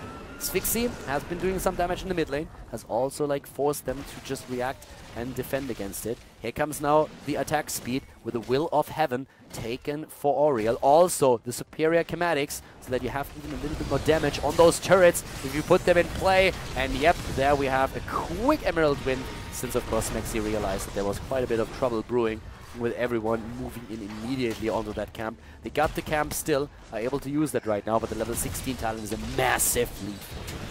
And that's Executioner now on top of everything else as well. Unyielding Despair. Breeze even following BKB for a moment because he's attempting to get a bit more damage in. 17 stacks now on Kalthas, so he will complete his talent fairly soon. Has the Fury of the Sunwell right now. Oh, BKB, look at them going for Hammer. Oriel again trying to deny the damage, but there's the kill. Sergeant Hammer is down. Not even the Entomb could do anything about that, and they are jumping in for a complete kill spree. There's the Gravel Bomb, didn't hit anything. Sphyxie about to fall. Breeze takes him down. They're jumping after BKB. They go for Get 'em Head too. The Polymorph already giving BKB quite a bit of trouble. He's trying to move away, but he will fall eventually. BKB is so low. The Stormbolt hits him, and that's the end of Leoric. They're, of course, trying to escape with Gerd here, but Whoopi, does he have the Wolf? He does, and they get the damage in. They kill everybody. Only Rexa survives, everyone else taken down. By now we have Kalthas also with his stacks completed and a solid leading experience for Fnatic. They turn the entire game on its head and are just moving in with everything that they got here. Of course, on 16 by now we see the Tempest Fury. Of course, it works so well with the Giant Killer here. Great combo, and the Battleborn after Hedonism. Heavy impact after healing static. And right now Fnatic with a much, much better performance here. All of a sudden, Quacknik gets the damage dummies in, but still Thrall falling to that great Entomb that we saw from BKB. Sport Billy is able to escape. Quacknik's attacked still. Misha moves in, and Brightwing there to save the day and the kill against Leoric. Misha still being a bit aggressive here, but not able to make any decisive moves just yet. Interestingly enough, Shed did not go for the Feign Death on 16, but went for Critical Care instead, so that he can actually increase the healing on Misha a bit. And talking about overall damage, of course, and numbers overall, we're having 54,000 damage on Thrall at this point, 50,000 on Kalthas, which is now that he has his Convection talent completed, only going to increase, of course. And Breeze going for Sphyxie against nice dodge, dodging everything. Good job. The sprint really coming into play for Sphyxie right now. Without sprint, the chances of him surviving would have been pretty slim, but he's able to get away. By now, Azmodan, of course, with 100,000 siege damage. Breeze jumping in again, forcing Sphyxie back. We also see Sergeant Hammer, 42,000 damage. What an entomb against 2, but there's no damage follow-up just yet. They're moving in just now. Once again, the egg is being used. They go for Schwimpy. Breeze is also kind of low, trying to escape here. Uses the Avatar, but he has no mana left, but it doesn't matter since Rek'Sai is down, turning it into 5 versus 4 in favor of Fnatic, but Breeze might still fall here. He is able to jump away. Barely any mana left on his part. But they are just moving now down to the bot lane, I suppose, trying to get, of course, another... Oh, Gazlo falling here. Gazlo dying. Kel'Thas, on the other hand, falling in return. So it's a kill for a kill up here to the top. 11 kills against 7. And we have right now level 19 versus 18 already. Things are starting to get a bit crazy, as at least Wooby is able to claim one of those shrines at the bot lane. 11 versus 7 kills overall. But we are closing in on level 20 already. And Breeze is still busy taking camps right now. He didn't even move back for too long. He just jumped back for a moment. Oh, whoa, Brightwing taken down in the bot lane. Good jump from Spot Billy Gadamhead and BKB moving in to eliminate Brightwing. She was trying to teleport to the rest of the team to the bot lane. That didn't work. Now she's down for another 40 seconds, but at least once she's back to business, she can jump in immediately and will not have to travel the entire map. The 20 talent, on the other hand, that's going to be a pretty big move here. BKB is... yeah, he's down. BKB should fall. Breeze is already jumping on him, and yes, that's the end of him. BKB is dead. Of course, with him using Leoric here, he should be back in time for the action, but it might even lead to a Dragonite because the level 20 talent is ready. And that means continuous wins actually used for Brightwing. A double Ball of the Storm on Thrall and also Azmodan, and we're having Rewind for Breeze, whereas Kalthas hasn't really made a choice just yet, but there it is, the Flamethrower is actually going into the increased range and cooldown reduction. So yeah, Flamethrower action for Kalthas. Let's see how that's going to work out for him. Up to the top, Breeze is just waiting for BKB doing this move. At the bot lane, on the other hand, the party is already continuing, and you can see that Quacknix is just like trying to stay in a safe distance and is going to get his value in. Is he going to go for... yeah, Misha. Misha is going to be attacked a little bit. Up to the top lane, BKB any moment is going to get that one. Oh, the hits again! Shots fired. Breeze in the mid lane wants to go for the Dragonite. Can't because BKB with Leoric has claimed the shrine up at the top lane. But once again, Quacknix, and also getting the first hit. The second hit kills Sphyxie. It's a double kill. Gazlo is dead, and so is Rek'Sai. They're going for Gadamhead. Fnatic is once again on an absolute killing spree. Firen Malazers is taken by Gazlo. It didn't really have a huge impact in the last fight yet, but we also have a double hardened shield taken for Rek'Sai and for Leoric. At the same time here, they're still seeing the Shield of Hope, but it is absolutely insane to just like watch how TeamLiquid is currently getting blasted away by those AoEs, that Azmodan and also the Kalthas. Even with Oriel going the entire time into pretty decent ults, there's just no chance for them to mitigate all that damage because it's just staggered, and once that shield is over, she's just like gone. At this point, Oriel at least has a little bit more to make sure that all of that AoE is mitigated, but the problem is that we are seeing Fnatic move through that mid lane with that Dragonite, and they might try and end the game. They actually should. I mean, most of those heroes are already down. Wooby is already on the core. They're trying to go for it and make this a 2-1 lead, and their kill again. Sergeant Hammer is more or less confirming it. Fnatic is going for the core, and here on Dragonshire, they hammer TeamLiquid into the ground and get the victory. The lead in the best of 5 series, making it a 2-1 as we are heading into game number 4.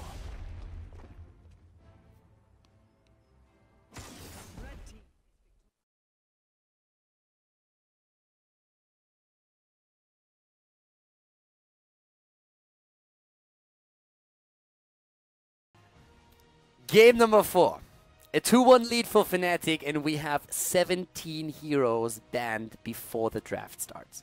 Towers of Doom is the map, and this is starting to get a bit crazy. Right now, we have a Leoric ban for Liquid. I mean, you really have to think, okay guys, let's think about this.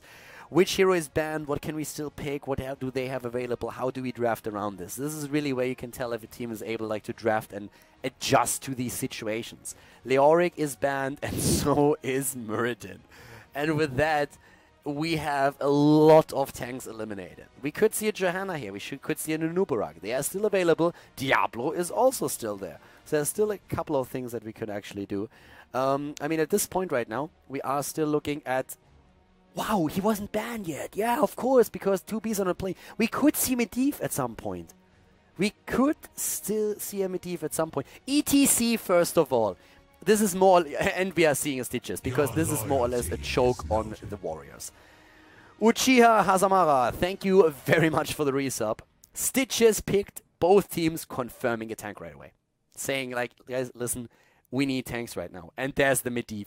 Liquid was thinking about it, Fnatic locks him down. Medivh is played. We have Stitches Medivh for Fnatic, Liquid with the ETC on the other hand. Still, there could be a combo with Karrigan. Oriel can also be picked right now. Think about it. Healers are another like big point right now. We have Karazim banned. We have Rega banned. We have Tassadar banned. Tyrell with the potential shields that he can help out is banned. Abathar is banned. There's so much that's banned already. And teams have been fighting over the Asmodan, and it feels like this is going to be another game where Asmodan is going to play a huge role. Once more, Asmodan is already pre-locked, but still, what do you take with that? Vala is around for damage. We have the opportunity for a team to go into an early Oriel. And they do it. Asmodan, ETC, and the Oriel lockdown. Bans coming into play again. Liquid likely going to ban a healer. Uther and Morales are two big healers that are still an option here right now. But the healing pool is limited. Brightwing is of course also there. You still have options, still fine. But what is Fnatic going to do? Range damage. That's something that they can try and ban out. They can also think about maybe banning something along the lines of a Thrall. Picking the Thrall themselves, banning a Sonya. If they want to make sure that the ETC doesn't have another hero at his side to deal with that. They could even go into Thrall. I mean, Stitches hook into the lockdown with the Wolf on Thrall, and then they interrupt against ETC's potential mosh pit if he doesn't go stage dive, which is a valid option on Towers of Doom. There is a lot to consider at this point, a lot of things that you really have to keep in mind. But they are getting rid of Hammer. Think about it, the team that picks Stitches gets rid of Hammer. I mean, Stitches is usually one of those heroes you pick when Hammer is taken against you. They eliminate Sergeant Hammer, and I am betting money that they are going to pick Vala. Vala has to be the hero for Quackness at this point. I mean, that has to be the case. The Butcher is about to be banned. Liquid has no cleanse on Oriel, and they are saying, like, no Butcherinos in this game. Fnatic, I expect the Vala. And then, of course, the question, what do you pick in addition to that? There she is. I mean, that was, at least for me, that was Captain Obvious talking here. The Brightwing. All right, global presence with the Brightwing. Even if ETC goes into the stage dive, you have a global presence hero. You have the Medivh on top of that, and you have Vala. Vala and Medivh already decent with the damage. You want to have a little bit more. You want to have someone at the front line, I suppose. It could be a Thrall, it could be a Sonya. Could be a Nunubarak. Both are still around here. Good interrupts as well. Brightwing with the interrupt against ETC. Vala with the interrupt against ETC. I really believe ETC has probably good chance that we are going to see a stage dive here.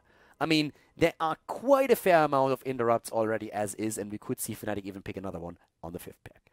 Liquid, on the other hand, now. They need, of course, to have their double pick at this point, and they still need a little bit of range damage. It's not enough here. And the question is also, do you really go for that ETC just as a solo frontliner? You can go groupies with Oriel. It gives you a little bit more sustain. No necessary need for, it's like... On this map?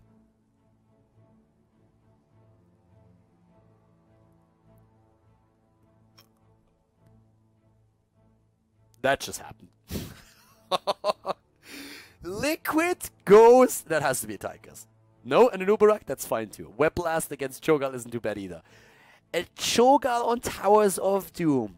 That's not his best map, to put it careful. It's not his worst map, but it's also not the best Cho'Gall map.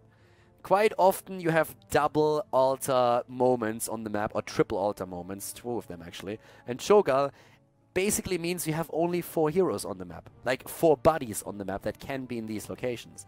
So that is interesting to say the least. If they play a Nubarak, it has to be the Web Blast. I don't really believe that you will go into the Locust Swarm with a potential Cho'Gall here. that Web Blast would be quite a bit. And they switch it around. Thrall after 16, if he has Giant Killer plus a Tempest Fury, has sick damage output against Cho'Gall. Crazy damage output against him. And he has even more lockdown. We are seeing a Thrall against a Cho'Gall comp. Still not 100% sold on that Cho'Gall though, I have to say. Again, Cho'Gall thrives on maps where the objective is always focused on one point. Infernal Shrines, for example. Amazing Cho'Gall map. Spider Queen. Tomb of Spider Queen, great Cho'Gall map because very small, very short distances and the opportunity to just like move between the two turning points. Another great map for him. This is a fairly big map with also a lot of spawn points for those altars. So let's see what Cho'Gall is actually going to do here. Fnatic versus TeamLiquid. Fnatic is in the lead, guys. This could be the last map or it could be the beginning of a beautiful story that ends on map number 5. So let's jump straight into the next game. Fnatic versus TeamLiquid at Meta Madness. Game on, ladies and gentlemen. It is the 4th map, and we have Fnatic in the lead with the 2-1 against TeamLiquid. And here on Towers of Doom, they start to the left side with Breeze on Stitches. We have Smexy on Brightwing, Shwimpy on Medivh, Wubby on Thrall, Quacknix on Vala. And to the right side, Gert. What? Gert Armhead is actually playing Chol, Sphyxie on Gal, Shad on Oriel. We have Sport Billy on Asmodan and BKB on ETC. And yeah, I was a bit surprised to see that Cho'Gall in here. I'm really curious to see how they are going to play him during those triple altars that are definitely going to happen. And yeah, once again, guys, if you enjoy the series here, if you enjoy Meta Madness, then make sure that you at least consider, if you want to support it, to help supporting it on Patreon, which is basically where the prize money is then directed straight to the pool for those events so that we can host them a little bit more often. Link is, of course, in the video description, also available on Twitch, so you can check that out if you want. At the same time, now we have the teams actually starting to set their lineup on those lanes. Blazing Bulwark taken on the side of Gert already, whereas we are seeing Shove. Hixie, look at that. Hixie, I like it. A great name for Cho'Gall. But yeah, the split with Cho'Gall at the top is already starting to push that in. We're seeing, as I mentioned, Shove taken. Sieging Wrath, as mentioned before, and we're going to have a full Power Slide build for ETC. But especially with like Stitches in that play, it's going to be interesting to see how exactly this is going to turn out for them, because Stitches could... I mean, Stitches Gorge against Cho'Gall? Oh, already a pretty decent hook here against Sport Billy. But like, I'm still thinking about the moves that he could potentially make with like using Gorge over the Pubic Bile if they want to do that. Just think about that for a second. Cho'Gall being gorged, that could be really annoying. If Brightwing goes for Emerald Wind and you just gorge, you can gorge Cho'Gall, use the portal to increase the distance, set Brightwing up in the middle, use Emerald Wind, isolate Cho'Gall, drop him down. Maybe I'm committing a little bit too much in my head right now for that particular play, but I'm actually loving it. So I wouldn't mind, as you can probably imagine. Yeah, Asmodan is already on 5 stacks here, up to the top lane. Hixie is now getting helped by BKB and Shad, who apparently are trying to help out with it. Triple altar event, and this is what I wanted to see. Because this is really where they have to be careful with those Cho'Gall plays. Oriel is very much alone, getting an easy claim over here. And they are split. It's a bit of a weird approach that they're seeing for Fnatic right now. They might actually lose more than they gain here. They probably will. Use it. Quacknix. Nice juke. Really nice juke. Still. Oh, and getting killed by Shad. Yeah, that didn't really work out too well for Fnatic. TeamLiquid is actually at this point really making quite a bit of headway. Shwimpy is down 2, but they might get the kill against BKB thanks to that particular hook there. BKB is really low. Wubby is still around. At the bot lane, Smexy and Sport Billy are fighting the entire time over another altar. Over here, Breeze is still in position. Breeze is trying to get away and is actually able to survive, at least for now. And of course, with the cooldown on the death timers being so low, Quacknix is now back as well. They're trying to go for Hixie. Our Cho'Gall, he's just rushing away as is. Brightwing and Asmodan still fighting at the bot lane, but without a healer. Apparently Quacknix and his boys have underestimated the situation at the top a little bit.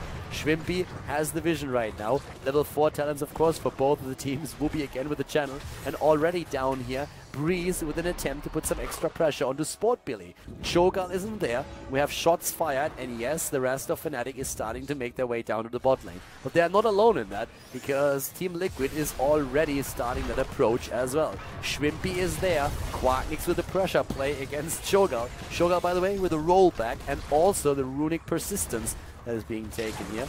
So yeah, Cho'Gall is getting that play, but look at the top lane where Thrall is getting value. They're actually willing to give this one up in order to make sure that they are getting some experience at the top lane. Thrall is there and he is starting to take these towers down. He's closing the gap in XP that formed a little bit earlier.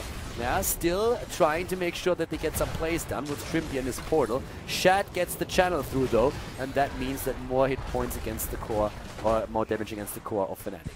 So yeah, so far that Cho'Gall with only 4 bodies in the game is actually not working out too badly for them. Of course, it was mainly because of Thrall staying at the top lane, not even rotating bot. Gets quite some value out of that and is able to at least take one of the towers down. But still, overall, that's a pretty interesting development here for the early game, especially since Cho'Gall comps, of course, oftentimes get a bit more value than later on. But I still want to see what happens on 10, because that Gorge is actually an option. So is the Emerald Wind for the plays that I've been mentioning a bit earlier. And another thing that I'm really curious about is if Vala is maybe even willing to opt for some of those percentage talents that exist later on the hero, now that the entire hero has been completely, I want to say, reformed, or basically changed the talents. The rework is definitely significant. Whoopi is doing what he can to push Cho'Gall back here, but of course it's basically a 1 versus 2 that he plays up in the top lane. Level 7 talents for both of them now. Tenderizer taken. We have Winchia already on level 7. The Arsenal is still in play, and the Master's Touch. And that is where Shrimpy is going to get some value. Shrimpy with the Master's Touch, those are the plays that he needs to make. Oh, Breeze actually with a hook here. Boss already triggered for a moment. But yeah, let's keep a close eye on how much damage Shrimpy can actually do with the Master Touch over the duration of the game. Because oftentimes people underestimate how much damage Cho'Gall can actually push out. Now for a moment ETC was like hoping for a kill against Quacknix and is still moving in. Quacknix, alright, bolts away. No big problem here for him to escape this one. He has by now his punishment and also the Arsenal, but ETC finds himself in a situation where he gets the slide against Breeze, but doesn't really get a lot of value out of it afterwards. Remy was still there, portal setups possible, and of course he's still working on the Master's Touch to get the damage out. Oriel has a really easy target with Cho'Gall as well, and this is a single altar weapon. This is a dream for Cho'Gall in this one. So you want to have only one focus point for the team so that Cho'Gall is not really in any kind of great situation. Oh my god! The damage against Quacknix, and he's able to escape, but that was a close call for sure. Once again, the teams are both dancing around here. Yeah, Breeze could still try and hit that hook, but Shrimpy is already eating a lot of damage as well, and Cho'Gall is zoning the rest of the team out. They're completely split. TeamLiquid is now jumping on Thrall, and Whoopi has no chance of survival. He is down. Shrimpy was trying to go in for a Will of Force, but that didn't really work out for him. And that is a really interesting setup that we're here seeing here already. 20 points at this time on the Sieging Wrath for Asmodan. And at the same time, we're already having 15 stacks on Shrimpy. And of course, his Master's Touch. Shots fired against the core. And yeah, TeamLiquid is being a pest right now. 36 against 28. They're actually like really nicely ahead. They have a 3 against 0 kill count. 10 is going to be interesting, but so far Liquid is doing an exceptional job here. Once again, Shrimpy just rushing away up to the top right now with a quick portal. We're still seeing down to the bot lane, Smexy and Quacknix trying to get the position here. But Sieging Wrath is nearly done. Yeah, Smexy is going to be able to escape from this one. Chad is also missing the push into the corner, would have resulted in a decent stun, and Quacknix is starting to get some damage here. On the top, on the other hand, we're currently having Hixie against Breeze and Whoopi, and there's the level 10s now. It is happening. Gorge, Emerald, Wind, we have Rain of Vengeance, the Sundering, a lot of stuns, a lot of disables, and a lot of talents that can isolate heroes. So right now, Fnatic is going for what we've been talking about earlier. We have Twisting Nether, and instead of Upheaval, the Hammer of Twilight, plus the Mosh Pit over the potential stage dive that we still could have seen trying to get the value here. Level 10s are in play, and that is going to make this game quite interesting. A hook Gorge on Cho'Gall, and then a portal, that would be something. And they're setting it up already. They're trying to... Did you see that? Portal is immediately there. Hook Gorge, portal, bam, boom, through it, and then trying to retreat. but now they lose a bell tower. And that is a problem. They were trying to go for that setup sneakily from the side, but with them missing it, they lost the bell tower and didn't get any counter value. So right now, 2 of those shrines are active again, and because they have 1 less bell tower than the opponent, it's going to be 5 shots against 3, if they take it here. The hook is not hitting, Breeze is missing them. Here comes it, and the portal! Whoa, pushed out of the portal, but they still get him in, and now, yeah, he's going to fall. ETC is going to fall. Oh, Aegis is there. BKB! Yeah, he's gonna die. BKB is down. They're going for him again, and they're trying to get Cho'Gall now too. Shrimpy is so low, barely escaping, and the Rain of Vengeance play. Quarknix is not getting the kill, but Spot Billy is double kill on Oriel and ETC, but they lose first of all Shrines, and now they are Altars, and they lose now also Vala. Wow. They had an experience, but way behind in the count. 23 against 33 points on the core right now. Level 13 still a bit away, but just look at those numbers for now. Vala with most of the damage, 21,000. And we're seeing still for Cho 24k. And this overall is just a game where TeamLiquid is really getting a lot of value out, especially out of Asmodan from the back, but Cho'Gall himself, of course, as well. So that is actually really interesting. Once more, we have pressure play at the bot lane. Thrall is desperately trying to get that bell tower back at the top. Cho'Gall already starting to steal a few of the camps away, or at least trying to. Shrimpy could set up a portal, I suppose, for the rest of the team, and BKB is now there as well. And they're all yes, there's again the kidnap job! They're trying to go for the kidnap job and they get it! They're going for the kidnap combo! I am loving this! This is actually really fun. I always hope that this will happen, and they actually play it. This is the best game ever. They go for the portal and they just simply kidnap a hero, and now they get a double kill. And level 13 of course helps. The increased range on the portal. Leyline Seal used into hook. Leyline Seal into hook, and the kill against Oriel. Oh my god. Like Fnatic with some crazy moves here right now, doing a very solid job. And yeah, that is some fun combos that we are seeing here. It's like the combo is absolutely awesome. And we have also now again Tempered by Discipline taken on the level 13 for Vala. Vala of course with the Rain of Vengeance, adding just another tool to the kidnap combo, since if they set it up properly they can get the stun against the target. Quarknix with the damage against Cho'Gall. And I'm still very curious to see what's going to be the level 16 talent for Quarknix. I'm really, really curious. Since you don't have to necessarily go into Frost Shot if you go play against this combo. Oh Jesus, look at that damage output again. Bot lane pressure, 5 versus 5 again, but 13 versus 13. And there we have the Dread Shield and the Molten Core. Killing Cho'Gall right now is going to be incredibly difficult. And Asmodan in the back the entire time with hit after hit after hit after hit. Yeah, already trying to go for the kidnap combo again. Molten Core is in though. They go for him. Emerald Wind, it's the perfect dream, but the Aegis is in. And they don't get the kill confirmed. I do not believe it. Here's the Asmodan. Leyline Seal is being used. They're still...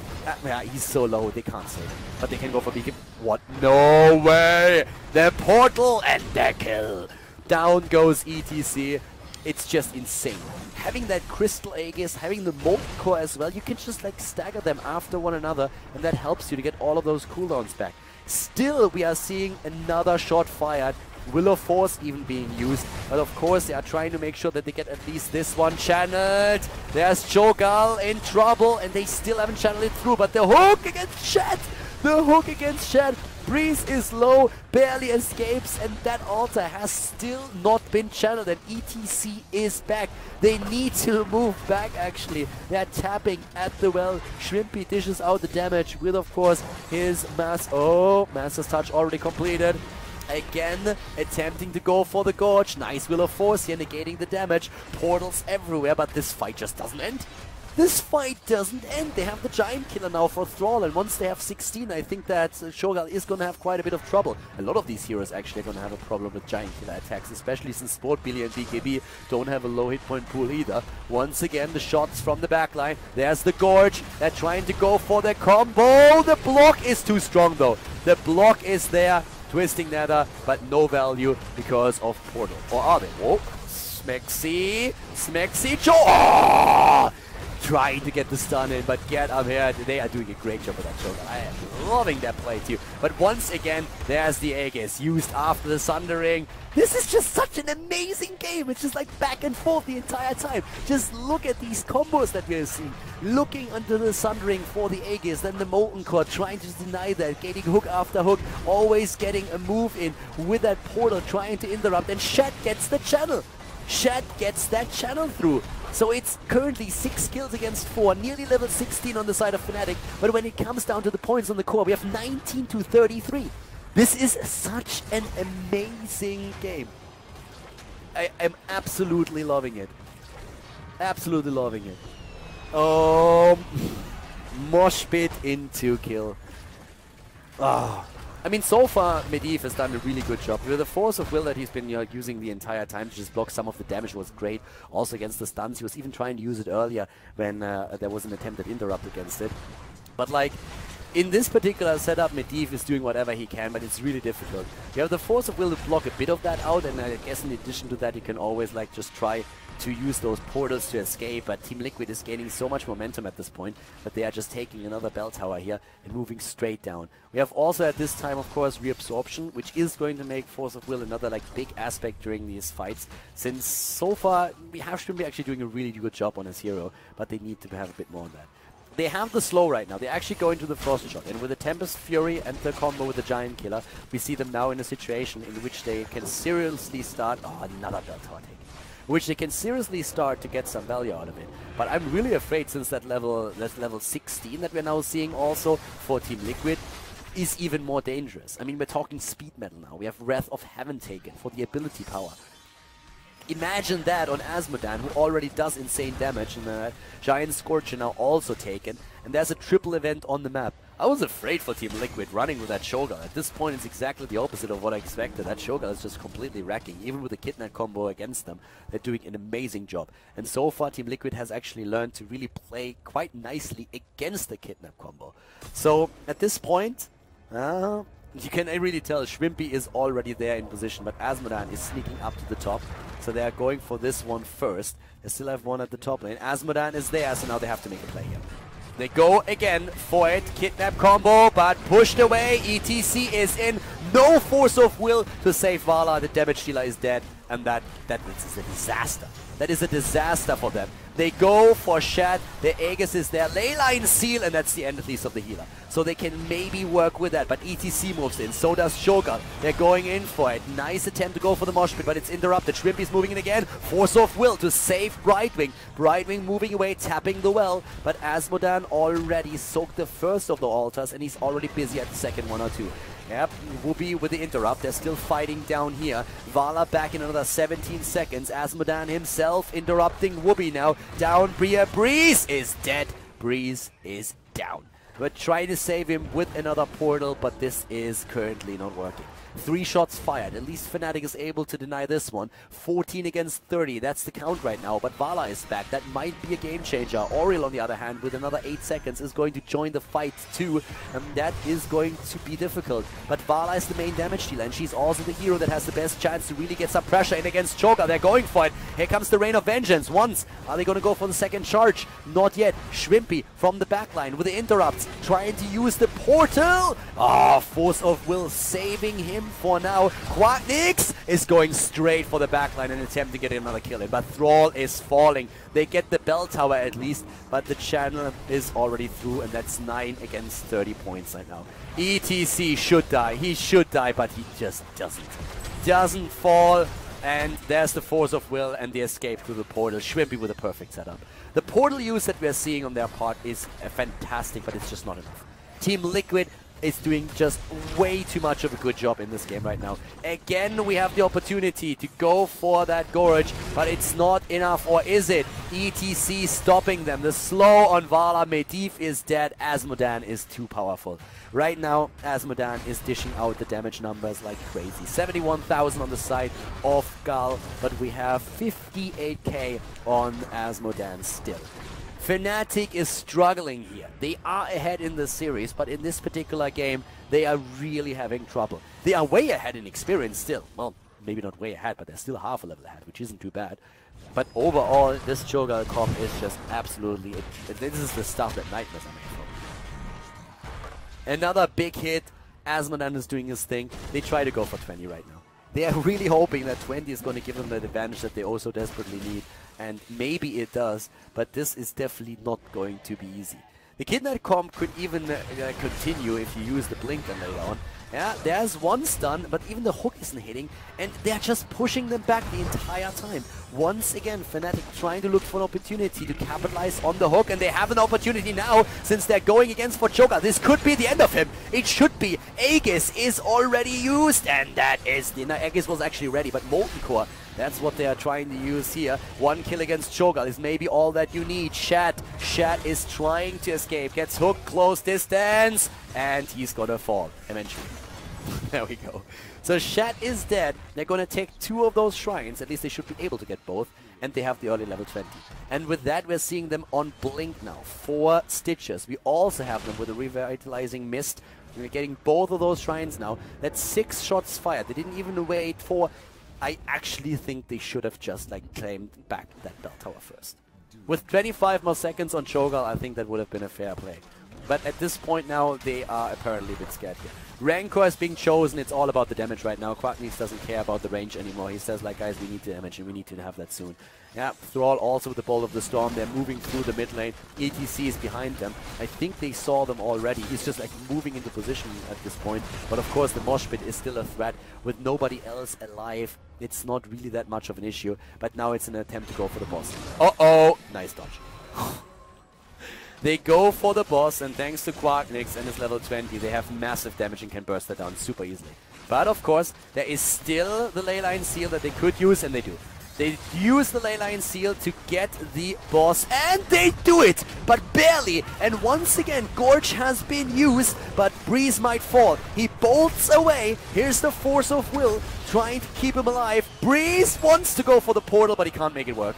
He wants to go for the portal, it doesn't work out, stuns everywhere. BKB is up at the top, and all that random damage coming to play once again. 9 versus 20, the points on the course here. Guys, this game is something. This entire series has been beautiful.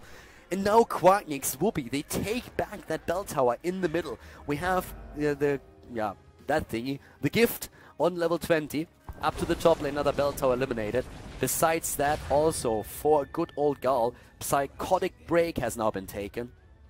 With a bit, as if he really needed more ability damage.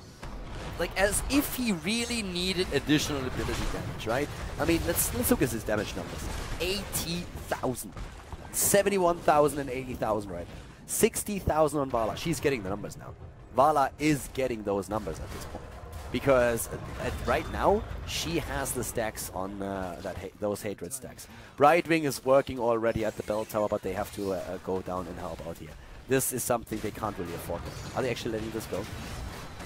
Are they letting it go? Doesn't look like it. They're trying to interrupt, but it's not really working. Shrimpy is being attacked over and over again. Is trying to go for the portal, escapes. The interrupts is once more there, but Fnatic is split. They're completely split. The portal might help to bring them back together, but at this point, they are in a bit of trouble, and they know it. Oh, the interrupt is too late. 5 more shots fired. They're down to 4 points on the core. 4 points on the core for them. If they don't get a kill against Cho'Gath, I don't know what they can do. Again, Breeze under so much pressure here. ETC with the blink kill, goes in for the blink, hits the kill switch, and takes him down. And guys, this could be the end. This could be the end. Bell towers are falling everywhere. 20 against 4. They're eliminating this one. Easy peasy, and they are going to go into the mid lane right away. And of course, the only thing that Fnatic can do right now without Stitches in there is they need to claim this one back before the one in the middle is falling.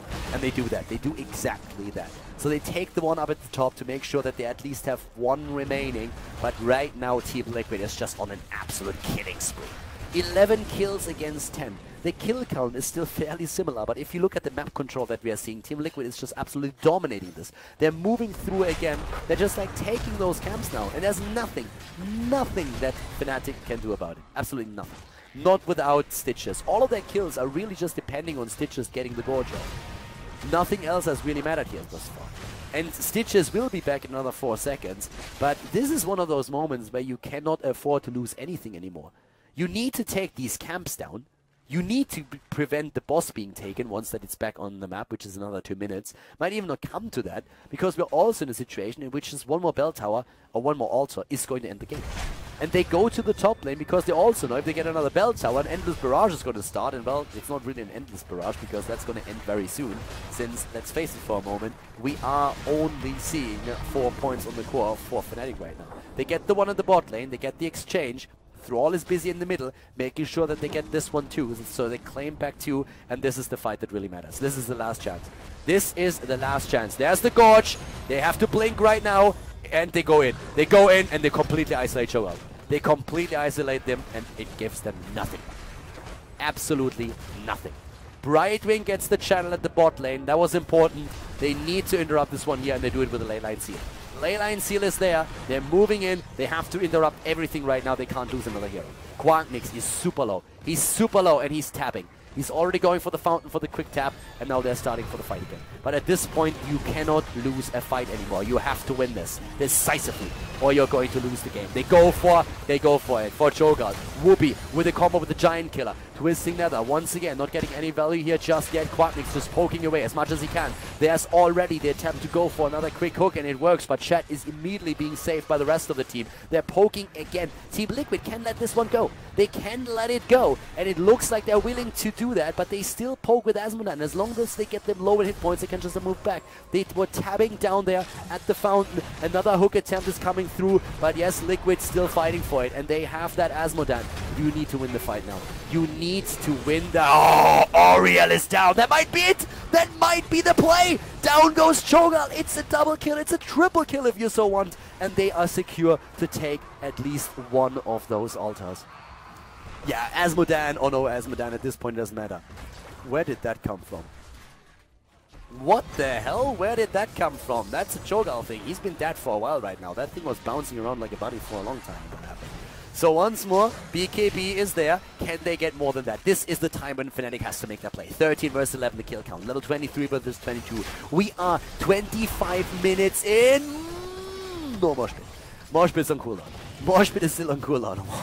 Got a little bit too excited at that moment. But up to the top lane. Whoopi is once again going for another bell tower. And they are, what are they going to try and do? They need to get some value right now.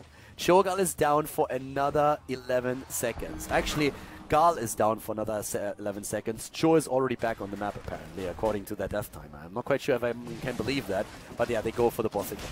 They go for the boss. Leyline seal is ready. They have the Leyline seal and they have Gorge. So they go for the boss. ETC moves away. They realize they have to let it go. All right, guys, it's 4 versus 10. Like, we are looking at 4 versus 10 when it comes down to the points on the core. Fnatic is maybe not just back yet, but they're close. They're really close. If there was to have been any other map after the last fight, you would have gone core anyways, but in this game, it doesn't. On this map, it doesn't really work. Damage numbers. Let's take a quick look at that. There's the damage numbers right now. 71,000, but 100,000 damage on Gal already. And yeah, Gal the beast. Uh-oh, there it is. There it is, the slide! The slide and the mosh pit! Oh, the Thrall immediately going in! They're trying to go for the kill! Oh my god! Smaxy! Smaxy! Oh god, everybody throwing out their ults as much as they can. Only Vala saving a few of that. And now we have a double altar up on the top lane. Talents once again here, of course. And yeah. The Psychotic Break for that extra ability damage does, of course, so much work. And by the way, it's also the reason I blanked for a moment a bit earlier. It's also the reason why we still saw that bouncing runes at the beginning, because that's still one of the side effects. Talking side effects, Aegis again for the save here. Schwimpy with a will of force trying to survive. This is not gonna be easy for him. Sport Billy brings in, tries to get the kill, and he gets it. Down goes the Wimp, and that might be it. Vala is dead too. This could be game. This should be game. That has to be game. This needs to be game. TeamLiquid, they go for the channel. GG. They get the shot. No, it's only 3. It's only 3 points, but Brightwing is dead. I mean, like, there's no way they can do anything here. Sport Billy is still falling, but over there, Vala, Quacknix, he's doing what he can, but this has to be the end of this match. We are going to see a 5th map in Meta Madness. This is going to be the end. Gare Hixie is channeling it through, doing whatever they can now to make this a little bit more exciting, but in the end it's all about dropping Vancouver. GG, well played. We see map number 5 in the best of 5 series at Meta Madness.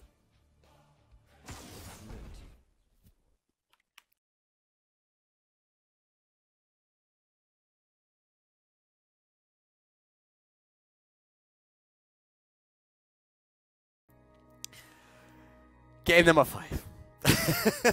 There was a lot of discussion about which map is going to be played. They actually suggested to play on Lost Cavern, the Aram map, and someone even brought in we could play on Haunted Mines, but in the end we actually decided to play on a normal map. It's Tomb of the Spider Queen, but guys, just look at how many heroes are banned here. Look at the top. And they are going for a Cho'Gall ban. This is actually happening. We have 21 heroes banned before we go into the draft, meaning once the game starts, it means 25 heroes will have been banned. If you count Cho and Gal as 2 heroes, it's 26. So that is like the maximum that you can go for at this point. Tomb of the Spider Queen, Fnatic versus TeamLiquid. It's map number 5.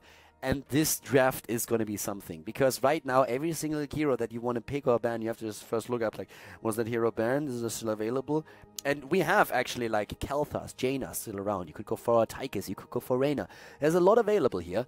But a few of the heroes that are not really all of much available anymore are actually tanks. And Liquid, they are about to ban Muradin. If they ban Muradin, they're limiting their own tank options. If Fnatic all of a sudden decides to go like... I mean, I don't even know what's happening here anymore. I guess Liquid is forced to pick a tank in the next rotation as well. So they give up Muradin because they want to ban ETC. Muradin is going to be taken by Fnatic, and Liquid has to immediately take a tank on their own. If they don't take a tank now, Fnatic is going to play double tank, is going to ban another tank out, and force Liquid to play, like, I don't know, solo Leoric or something like that, and that's not going to work. So, they take Johanna over Muradin.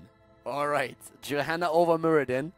Arthas is already banned. That would result in a draft restart if they actually... I hope Liquid actually checks if the hero is allowed or not. Because that hero is already taken. I really hope they have a list. Okay, yeah, they do. That happened once before today, actually, where we had to restart a draft. Oriel and the new main hero that we all love and adore, it's the Asmodan. Dunks galore the entire time. So Mr. Dunk himself is back. You might have seen that there's no tank there. Fnatic could play a double tank and ban a tank out. They could play Leoric.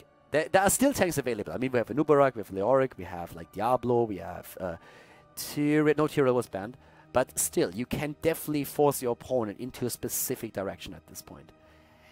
Ooh, Johanna Carrigan. Okay, the Carrigan, maybe still. I guess they're going to ban Muradin. If you ban Muradin right now. Okay, they have a Carrigan. I suppose a bit of range damage would at this point be pretty decent for them. There's still enough healers. You have Morales, you have Uther. Yes, you actually do. Oh, stun combos. Carrigan, Tyrande. Okay, they're gonna ban Muradin. They have to ban Muradin. Or was Muradin banned already? Muradin was banned. What am I talking about? Muradin was banned already. I'm actually like... That's why Muradin is actually not appearing here. Like, I'm even losing track of which hero is banned or which one isn't. Jaina is banned. So with Muradin even gone... Yeah, you have to ban a tank if you're Fnatic right now. I would have gone double tank here.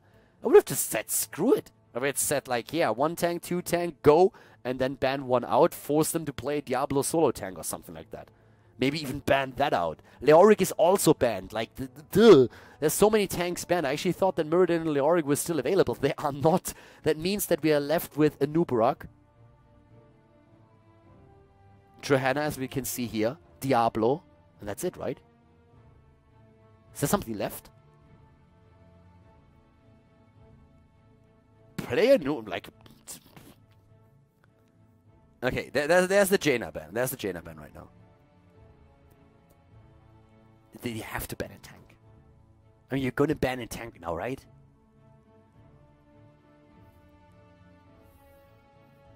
They're actually writing in the chat next to it. They're writing in the other chat. Guys, we're losing track. Which heroes are banned? They banned Rexa. Rexa is banned. Leaving, I think Anuvorag is still available. I don't think he has been banned yet. So Anuvorag is still available. Rexa has been banned. When was the last time you saw Rexa banned? Vala is now claimed. Okay. Vala is taken.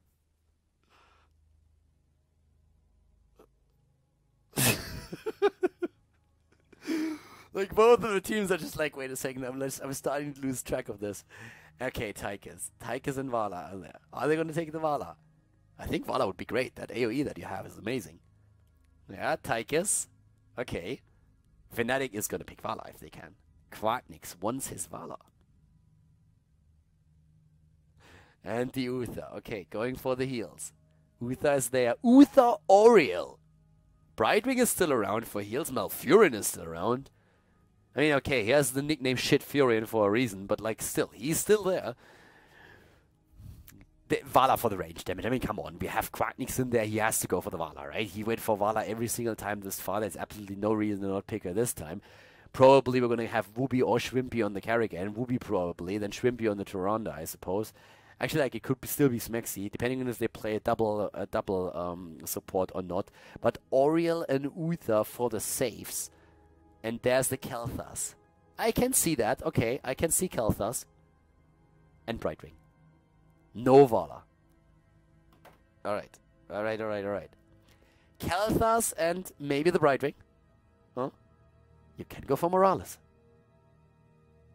Guys, if Bronze League told us anything in Hero League, then it's focus Morales. And first ban her too. Come on. Alright, they do it. Tyrande Brightwing. Johanna Kerrigan Kel'Thas. And Liquid goes for Nuvarak. Oh god. Rexa banned and Cho'Gall banned.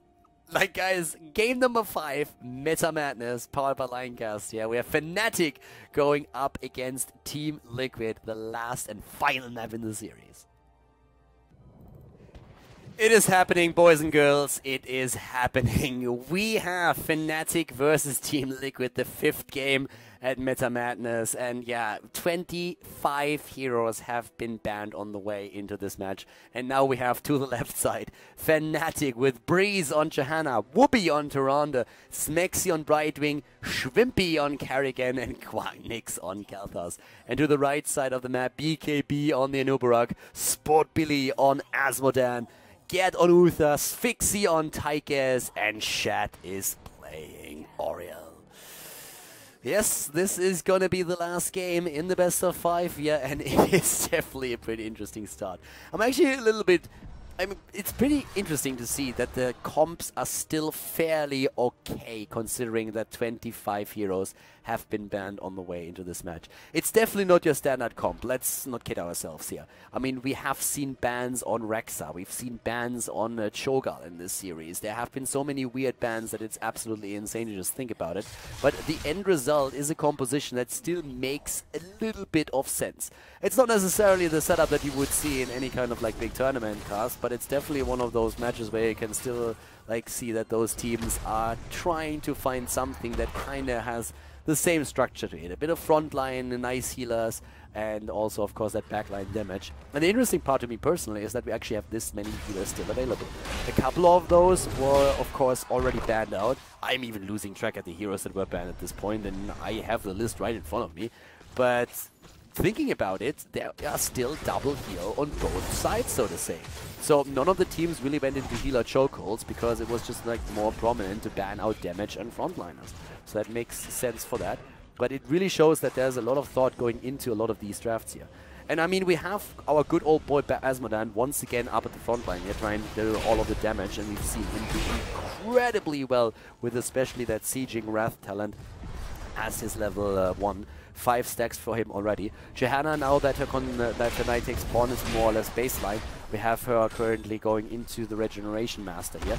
Breeze with the Spellbreaker skin also, which is still fairly new, rocking that new bike that is available though. Spellbreaker spill, for me personally, I think it really looks a little bit odd, but actually Breeze is making it look good right now. Convection taken for Quacknix on his Kalthas, and I mean it's one of the things that we have to watch out for. If Kalthas dies, he's going to lose all of his stacks. So far it's not really that he has a lot of anything like that, but it's still like one of these things where Quacknix will have a huge impact on this game if he gets his talent completed, if he gets that quest talent. Stun into stun into stun. BKB is being healed by Gerd, and that saves him for now, but that was also a bit of a close call there. It was definitely a scary moment for the Beetle going into Underking as a level 4 talent. We have now the bigger they are, taken and designed to mostly attack heroes like Kerrigan and also of course Johanna. Laws of Hope for Johanna is giving her a little bit more survivability here. And survivability shouldn't really be the problem for these guys since we're having a double heal on both sides. Shrimpy goes in, nice blocks against Shed, very well done actually, and a good kill. Shed here the entire time with the attempts to just like move away and juke them out, but not happening in the end. Laws of Hope, and also of course a complete Owl build on the side of Tyrande for maximized damage and heal. Having the cooldown reduction on the Empower is so important if you're playing this build with Tyrande, and especially with a Pierce you can stack up a lot of cooldown reductions so that you can spam out those heals and also the stuns later. Still very few of those stacks on the side of Quacknix with this Kalthas. Only 2 right now. And he needs, of course, 20, so that's not going to be easy for him. We're seeing Breeze at the top lane, still trying to make good use of his Condemned to push these lanes back. And on Tomb of the Spider Queen, having that siege damage is definitely a massive, massive thing. So you need to make sure that this is going to help you push the lanes back and get control over the turning points, because this is the most crucial thing. The blue web weavers are turned in first, and it is really, really crucial to make sure that you are in a position where you control the turning points, and for that, siege damage is just absolutely, most important part. We have right now also the Sieging Wrath just continuing forward, and Azmodan is looking at 13 stacks as is. Web Weavers are on the way, and 1 versus 0 kills in favor of Fnatic. They were 2-0 in the series, and now TeamLiquid is back to business, but this series isn't over yet. The 5th game is going to determine the winner here. The victor at Meta Madness in this match, and we have also Conviction taken right now for Johanna. A lot of cooldown reduction for Tyrande and also Kerrigan, going to the Blade momentum and the Lunar momentum here as the Web Weavers are pushing through the mid lane, assisted by Fnatic. Quacknix trying to get a few more stacks together, having now also access to Burn Flesh on level 7. The talent lead that we're seeing for them right now, helping to push this in even further. Brightwing at the bot lane, tower's already destroyed in the middle, going again for Anubarak. But the heals from Gerd are good, and we have a double heal, of course, since also Oriel is helping out with the same thing.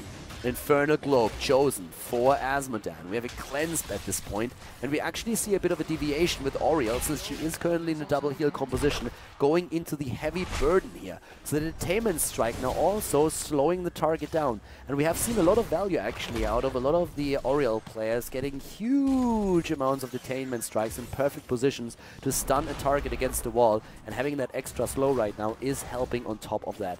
Especially Smexy earlier on has done a pretty decent job on it, but Gerd also with nice moves in previous games. This time though, he is playing on that Uther. And Sphyxy up at the top lane has to be careful since Shrimpy is still looking for an opportunity to jump in.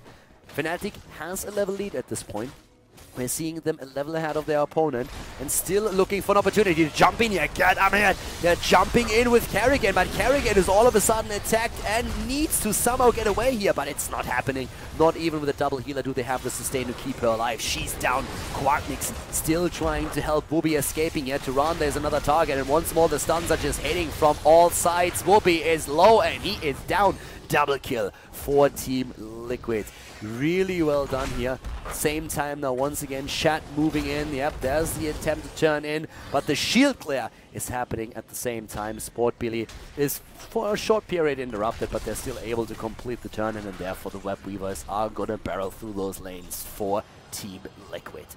Liquid definitely making a bit of a comeback here today after they originally against 2B's Determined were just like going down in flames, being defeated without winning a single map. Now on the other hand, they are against Fnatic in a situation in which they very well might win the entire series, like one way or another. Like this game is already pretty incredible and the entire series has been fantastic.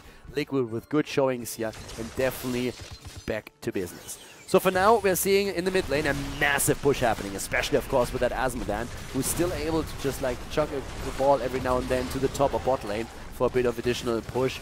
And they get a few towers here, but really not as much as they were probably hoping for. They are closing the gap in experience, though, which is one of the most important parts, so that they have access to the level 10 roughly around the same time that Fnatic gets it, and that's exactly where we are right now. Keep in mind that also with that Kalthas and Tyrande play on the side of Fnatic, we're now having not only the Starfall, but also the Phoenix, and that's two big AoEs that you can use to just lock your opponent down and just turn an area into a death zone. And if you have a Carrigan that gets the stun in and also has their own Maelstrom working, that is going to be pretty brutal. So right now we're having, in addition to that, the Locust Swarm taken for the only area. And also, by the way, Tyger's not going into the drill, but going for Commandeer Odin. Schwimpy jumping away barely. It really looked like he would go down, surrounded by enemies, but he's able to survive. Again, Sport Billy with the hits. Hitting Smexy style.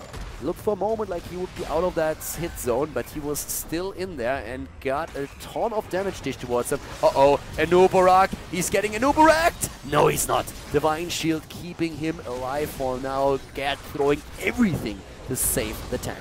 Breeze with the turn-in. 44 gems turned in already, and they have the number that they need to actually make this another Web Weaver wave in their favor. Slight lead for Fnatic when it comes to the overall experience, but they're not really too far ahead just yet. Tons of gems everywhere. Brightwing is totally up for all of that bling bling. Moves in immediately, and here's already the kill against the Nubarak. As I said, we have on the ground that Starfall, and then Carrigan moving in with the Maelstrom is doing so much. Sport Billy trying to run, but the Nubarak running is not really, it's not really one of those things that usually works. Asmodan is dead, and that is a double kill. Fnatic is saying, hey, we are here to win. We want that prize money, and we want to win that series here. So they are starting to move in now at the bot lane, already pushing that back as the Web Weavers are about to descend for them. The turn-in is completed, and they are doing work at this point. So they are really trying to snowball it a bit, and they are also very close to level 13 now. They can't really use it for the push with the Web Weavers yet, but if they make that work properly, they will have level 13 talents after that. Nice move by Quacknix and Smexy, playing this a bit safe since they were about to be flanked, and they can't really afford to lose the hero since they're waiting for the Web Weavers to really get good value out of those objectives. Asmodan at the top lane, he's probably going to have a pretty easy time against those. Shad is helping him out too, but bot lane and mid lane, that's a bit of a different story. Gerd eating a lot of damage already, but the mid lane Ford is the first one to fall, and now Whoopi, Schwimpy and Breeze are going in from behind. And they are going for Gerd, and he is dead unless he gets the Divine Shield off. And he actually does. Close call, but he gets the Divine Shield off, and now the Ford in the mid lane has been eliminated. The one in the bot lane is also falling to the Web Weavers, and Nubarak going deep, but nice zoning. Look at that death zone, stacking those AoE talents. And of course, Commandeer Odin is in play, but BKB is eating so much AoE damage, and he dies. Whoopi was low, but he's able to just remove himself from the battlefield with Sprint, which he's skilled on level 13. And we have now also Breeze going into the Burning Rage. Of course, by now Asmodan has long completed his stacking talent and has easily completed the 25 stacks, and it really shows with the damage that he's able to dish out. But Kalthas hasn't really been so lucky just yet. He's currently at 17 of those stacks that he needs, and another 3 are needed so that he can complete Convection. And once that's done, the damage output that we are going to see from Kalthas is going to increase by a lot. Carrigan by now also with the Eviscerate on level 13, so Schwimpy has a huge range that he can cross with that. He's trying to go for the combo again, and he gets it off, and Nubarak is once again dead. They have to play more or less as a solo tank here, since a lot of the hero pools have been like very limited, and Nubarak was the best options that they had in this case. I mean, Diablo was still around, he could have gone into his stitches, I suppose.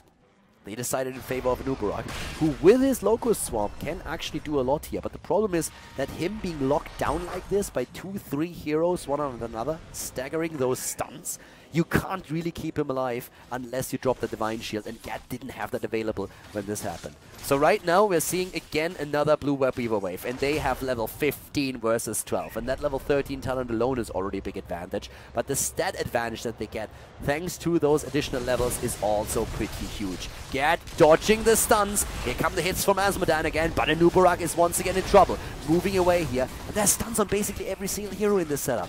Every single one of them has a disable or a stun. Brighton with the Polymorph, Shrimpy with a stun combo, Quarknix with the Gravity Labs, Whoopi with his own Flare, and Breeze with, of course, first of all the Blessed Shield, but also his Condemn. 13 versus 13 talents right now, and the Khaldor's convection talent not completed yet, but will be any second for the extra damage. Khaldor needs one more, so oh my god, he just gets it. Khaldor gets the damage in, and right now they are close to level 16 as well. Web Weavers on every single lane. At the top lane they're going to get the fort for sure. Commandeer Odin from Sphyxy is doing solid work. They are saving the keep in the mid lane. At the bot lane it's still pushing though. Shrimpy is looking for an opportunity to maybe get the stun over the wall. Doesn't get that. Divine Shield on Anubara keeping him alive, and all the time Owls just flying across the field of battle. Level 16 talents are there, and we are seeing in this case the essence for essence taken for Shrimpy. The blood for blood version of Karrigan is slight adjustment made here. Also, Ranger now claimed and Whole Renewal for even more survivability. And on top of that, we have, of course, for Khaldor the extra ability damage thanks to the Fury of the Sun. Well, he can get all of that extra damage in with the second explosion here. And especially if he stacked before that even more additional damage thanks to the Burned Flesh, that would of course be fantastic for him. It's a talent lead that they have still. Talent lead and 3-level lead on top of that with a stat advantage. On 13, the repelling strike now taken for the farther knockback. So really a bit more of a utility build that we're currently seeing for Oriel, since she's not the only healer in the setup that TeamLiquid is running here. But it's definitely a tough game for them. They don't get access to any of those turning points anymore. They're currently holding 80 gems that they could turn in, but they're just so low in their talents that they can't do anything. You don't want to fight with 16 versus 14 if you can help it. So you're trying to just like sit tight. You're trying to get the experience, deep push your opponent's lanes, and just look at those double bruiser cans. Perfectly stacked by Fnatic. Really well done by them, actually. That was definitely on purpose what they did here, not just simply mindlessly taking those camps. They're getting the damage in again and the pushing power, and Anubarak once again in trouble. Aegis already used Divine Shield on Uther, but that means that Anubarak doesn't have that panic button anymore, and BKB is falling. BKB is dead. Sphyxy is trying to get the damage in with the Tigers and Commandeer Odin, but this keep is falling. They're trying to go for Sphyxy again. Lockdown attempt, Gravity Labs, and the annihilation of Tigers. 7 kills against 2. We're seeing now, right at this point, still a massive, massive lead for Fnatic and TeamLiquid. They're, of course, also a bit drained. This has been a long day for all of these teams, and everybody is currently just moving in up at the top again. Boss could even be taken. 17 versus 14 right now. We're seeing Quarknix moving in. Breeze is there. Whoopi, Shrimpy. They want to have the boss. They want to go for the keep up at the top lane. And besides that, Tigers is still missing. So there's nothing that they can do. The only thing that Liquid can do, and they do it immediately, is they turn. Only chance that they had, go for the turn-in. Go for the turn-in and make sure that you get at least the Web Weavers. That will not really do too much for them at this point, but it's going to buy them a little bit more time to go for level 16, and it's going to help with the depush of the boss. And that's something that they have to do right now, because let's face it, guys, this is going to be a pretty rough moment. So, BKB and Sphyxy, they are at the top lane right now. There comes the Web Weaver. They have to defend. Web Weaver's not going to get too much value here. For now, it seems like we actually see Fnatic just saying, you know what, boys, let's play this safe. Let's don't go for any kind of big action here. Make sure that we defend against the Web Weaver wave. They're not going to get any value out of it. They're just going to buy some time for them. They will hit level 16, but we're so far ahead in experience that we can aim for 20. And that is going to be what they're going to try. So up at the top lane, the boss has been depushed. Still, the wall has partially fallen. We're seeing also now the Web Weavers defended against, with the exception of the top lane. It shouldn't really matter anymore. 16 soon enough for TeamLiquid. Maybe a comeback potential after that. They could also try and turn in again. They don't really have all the numbers just yet, but they are close to a second turn-in. So if they get level 16 talents, they might be able to make this work. Double blood for blood on Azmodan and Anubarak, and they're moving through the middle. 37 gems on their part that they can try and use here. Spray and Pray has been used on 13, and now it's the armor piercing rounds with the primary target damage. Also, the Will of Heaven for the auto attack speed. That's going to help a bit in addition to that. Oh, Smexy. Oh, detainment strike, stun combo. And Smexy blink healing away, but Asmodan is once again going for a 3-pointer and hits it hard. Good kill. That was an important one, of course, too. They can turn in the... Oh, nice hit with the owl. Yeah, we still have Oriel there, so he can easily heal it out. But Gerd should probably try and turn in those 31 gems that he's holding. That's a fair amount of gems that you have there. 31, that's not something that you just want to carry around the entire time. Especially not if you know that your opponent is going to get level 20 before you, like a long time before you. Gerd turns it in. That was an important call right there. And besides that, we still have, of course, that mid lane damage against the potential core. Up here to the top, on the other hand, yeah, another hit is hitting right now, as Shrimpy, Quacknix, and Whoopi are clustered. So we are currently seeing, with those 16 talents, maybe even an approach to go for a fight, because, well, if you don't fight now, when are you going to fight? Can you really survive until you have 20 when your opponent has a talent already? I doubt it. Turn in again, you don't have the gem count at this point. It's going to make it tricky. 51,000 damage on Asmodan, by the way. 51,000 also on Tyrande. Just saying, Tyrande with a Starfall and the Ranger is currently the top damage dealer in the team. Ahead of Kalthas by a lot. And besides that, even Johanna has more damage than Kalthas. Sorry. No, she doesn't. I'm like, what? I'm looking at this and I'm just like, Johanna has more damage than Kalthas. And then at the same time I hear what I'm saying and I'm just like, wait a second, am I drunk? Did somebody mix actually alcohol into my apple juice? Am I drunk? I'm not, guys. So I'm not quite sure where exactly that came from. But I can assure you that Johanna does not have more damage than Kalthas. She actually has half the damage that Kalthas has, which is probably more what I wanted to say. But yeah, so we have nearly level 20 right now. Still a massive lead on the side of Fnatic. The Owl is hitting home the entire time. This is mass value that they are currently getting with the damage. It's just the poke, so it's depleting a bit of the energy there. Rewind is already chosen for Tyrande. Double Owls all day every day. Brightwing with the Storm Shield. Blue Web Weavers on the way. The Flamethrower again for Quacknix. And let's see what Johanna is going to take. Most likely going to be indestructible. Could maybe deviate today. Or for something else. But yeah. At this point, a 3-level lead. Fnatic was playing it safe until they had 20. Now is the time to really shine. Now is the time to go in and see if you can't maybe even finish the game. Because this is really the moment where you could do that. You will at least get a key. You should get a key. But you might get the game. And if you can win the game right now, of course, that would be quite the thing. Already Asmodan trying to poke them from a long distance. I mean, this is the best thing that he can do right now. Poke, poke, poke the entire time. So that they are low when the fights are actually starting. So far, hasn't really done too much with that. Good damage. Sphinxy with a Commandeer. Odin again. Breeze moving in. Nice wind up on Sphinxy, by the way. I really like it. He's always in position when he has to. Uh-oh. Uther with a Divine Shield on himself already, which forces BKB back. But Karrigan is already on the prowl, going deep and trying to go for the kill against BKB. Jumping onto Fixie instead. There's the stun into stun, but the Aegis is saving him. Great play by the supports on the side of TeamLiquid, but the keep is down. The keep has fallen, and the one at the top lane is already about to be taken out too. And with all the 3 keeps gone, can you really come back into this? I doubt it. Now the core is being attacked as well. Unstoppable on Breeze. He's moving it back. He's moving back for now. Got his own Iron Skin activated just a second ago. He went into the Indestructible on level 20, by the way. But BKB is still in trouble. Moving away and barely escaping this. But they are still struggling to keep themselves alive here. The Web Weavers are moving through. The core is under attack. 80%, 89% at this point. Shrimpy is there. They're jumping in for the potential kill again as Breeze is moving away. They're trying to turn around against Gerd. Gerd is down. Gerd is down. Uther is dead. Still able to heal them up a bit longer as his ghost is on the field. But now an Oparak is also eliminated. And there's their Phoenix on the ground. This has to be game. They are jumping in for the kill against the core. All of the keeps are gone. And Fnatic is taking down TeamLiquid. They are able to kill their core. This is game 3 versus 2 victory for Fnatic and Meta Madness. GG and well played.